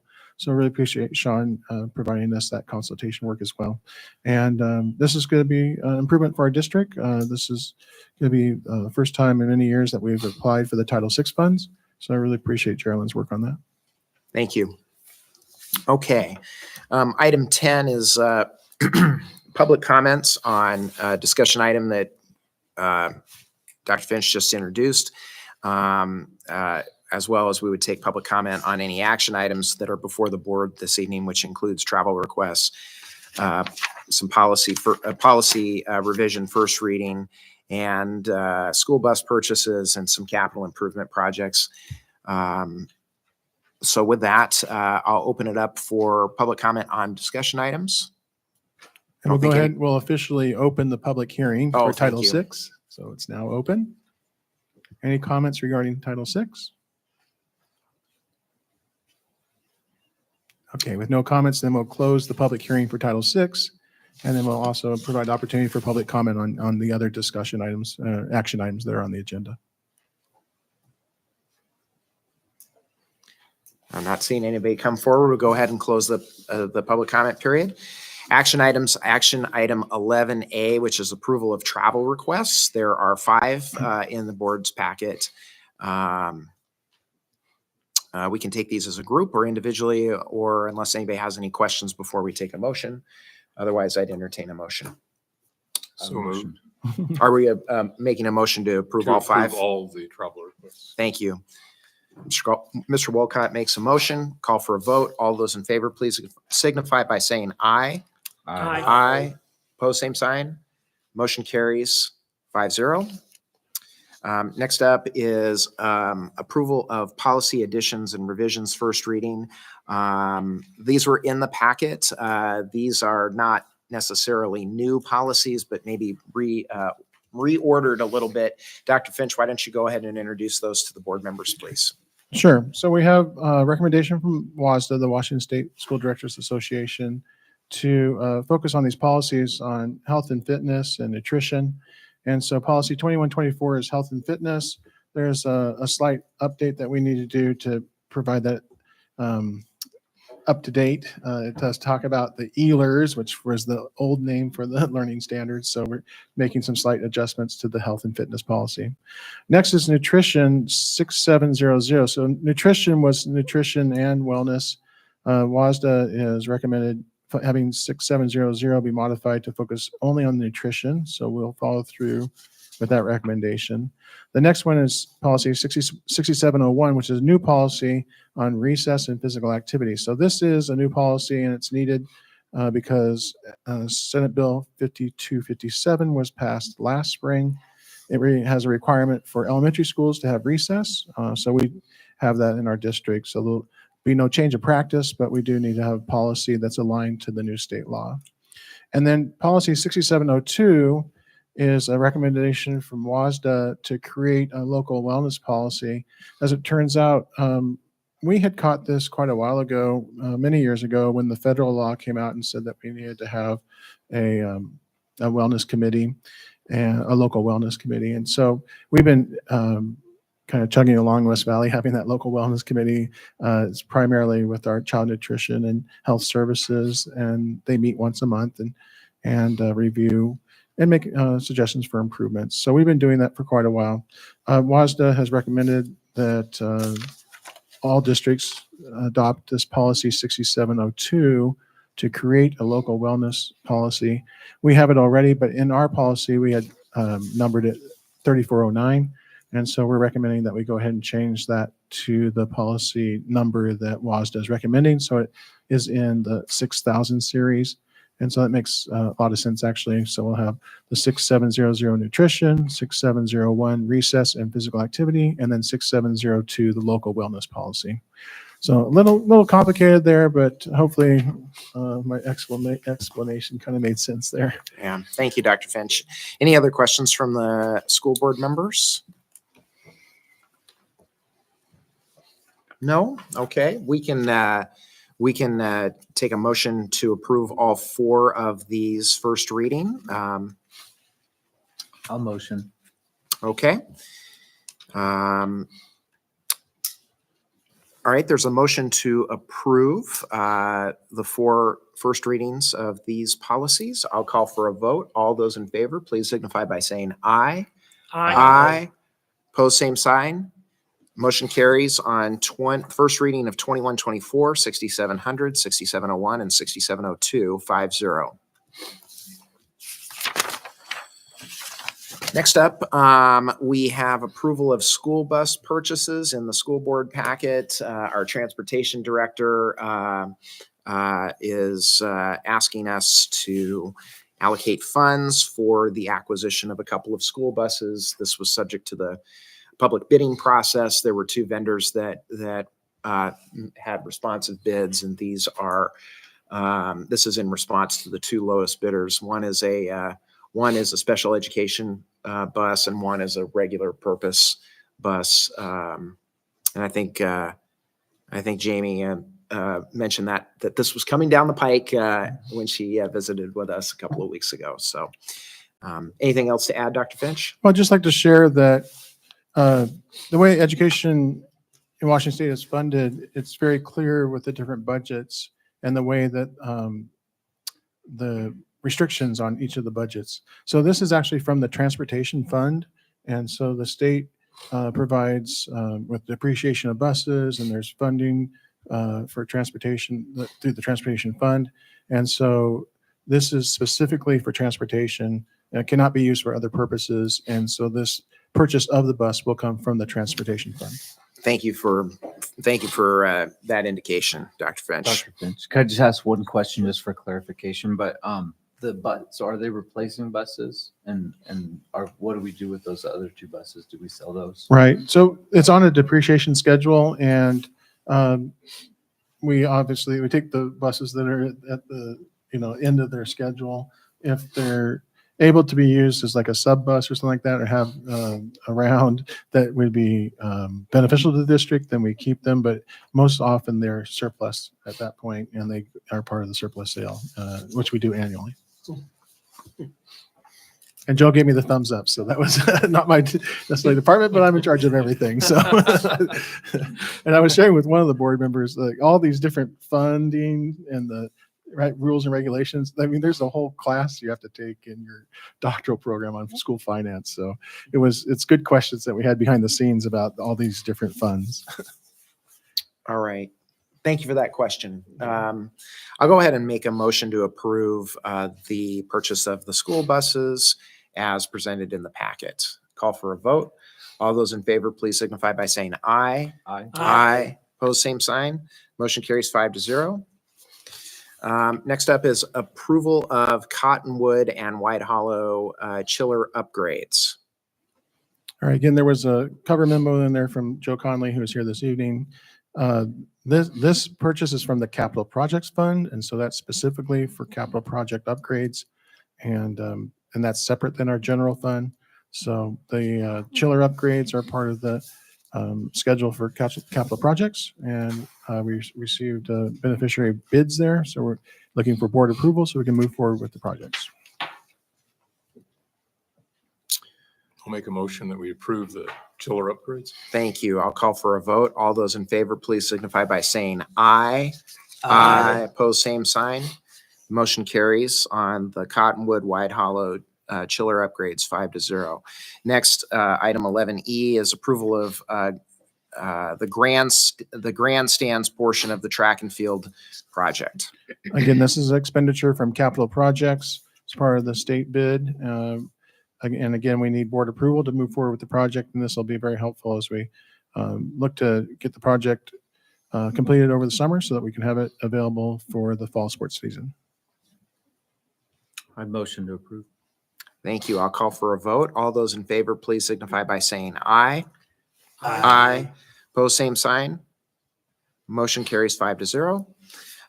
We have struck 11F, 11G, which I guess is now F, is approval of Native American Parent Advisory Committee, and this is on the Title VI grant. Right. As part of the grant application, we do need to have a parent advisory committee. So the board right now this evening would approve the creation of a Native American Parent Advisory Committee. And then Geraldine will take that approval and work with the parents to identify which parents will serve in what positions on the committee. But the action tonight is to create a Native American Parent Advisory Committee, and that is for portion of our Title VI grant application. Okay, I'd entertain a motion. I'll make a motion. Thank you. Call for a vote. All those in favor, please confide by saying aye. Aye. Pose same sign. The motion carries 5-0 to approve formation of the Native American Parent Advisory Committee. Item 12 is items arising. I just have a couple of items for the board. Number one, this coming Thursday, I think there was some general communication to the board members about this, but this coming Thursday at 3 p.m., Dr. Finch, myself, and Mr. Strong will be participating in a meeting with two of our board counterparts from the Yakima School District, along with a couple of members of the Yakima School District administrative team to discuss to see if we can come to a resolution about the boundary adjustment request to allow a few properties into the West Valley School District. This is a process that is called for by the law, in the law, that if two districts have a dispute, if you will, about where we want to accept and they don't want to let go, then this is something that is called for in the law. So we're going to have that meeting on Thursday afternoon, and following that, I'm sure we'll have a further update. So that's an item that is coming up. Because that meeting is at 3 o'clock in the afternoon, at 2 o'clock in that same afternoon, this coming Thursday, is you should have all received from the state auditor's office a notification of the exit interview for the state audit. You can either come up here in person to the district office or participate on Teams or Zoom or whatever video conference on that. But because I'm going to participate in the meeting at 3, I can't physically make it because I have another appointment at 1. So I can't do it at 1 o'clock. So Steve will be there. We can have one other. I'm already there. Oh, perfect. So we've got 2. I'm not going to have more than 2. That'll keep us. That won't make it a board meeting, so that'll be just fine. So I just wanted to make sure that we were. Well, number one, had board representation. I think that's a good thing for everybody to go through. And thanks for covering that for us. And then, and it sounds like the audit went really well. And so look forward to hearing all about that. And the board members will be getting the detailed report about that here after the exit meeting. So that's all I have for items arising. And does anybody else have anything else? Okay. Moving on to item 13, reports. We have an enrollment report, safety report, travel log report. Anything else to add, Dr. Finch? Nope, nothing to add. All right, segueing then to item 14, superintendent's report. Yes, I see that Kathy Warren's here this evening. In September, Kathy and Heidi Mokel, two of our teachers, presented about concerns about attendance. And so our admin team identified a strategy where we would identify a focus group of students and have a staff member check in, build a relationship with the student family, and then check in if the student's absent. And so I provide some data here that we had for the groups that were identified for grades 6, 7, 8. Pretty successful in that strategy for 6, 7, 8. And then also groups for Innovation Center, grade 9 and grade 10. Less success for the Innovation Center, grade 9, grade 10. And just share that we'll be, my plan is next year, we have our weekly meeting with the admin team. So we'll have a systemic approach to this strategy next year and bring the data on a weekly basis and make sure that we include the elementary school data as well. But for the audience, just a reminder that all of the information in the board packet is available to you on our website. It's in the board agenda, and it's under the, on the agenda, there's hot links, so you can just click on the link and it'll pull up, for example, the superintendent's report with the data that I was just sharing. So you could access that. And then also on the website, Stephanie does a nice job of really quick turnaround on the recordings that we do. And so those are available to review as well. So we have recordings of our meetings, and then the official minutes are eventually posted when they're approved by the board. And all the board packet information is available as well. So that's all part of the public record and available to you as the public. Thank you, Dr. Finch. Item 15, board reports, board development. I'd just like to share with the rest of the board that I had the opportunity to attend the WVSD regional meeting out at Highland last week and interacted with other board members and superintendents. It was a really good time. Okay. Thank you. Anything else? Well, all right. Thank you. So it is 8:26, and I just again like to thank everybody for coming out. I especially like to thank everybody for hanging with us after the public comment and staying with us through the rest of the school board meeting. And again, we appreciate your time and consideration and your comments to the board this evening. So with that, we're adjourned.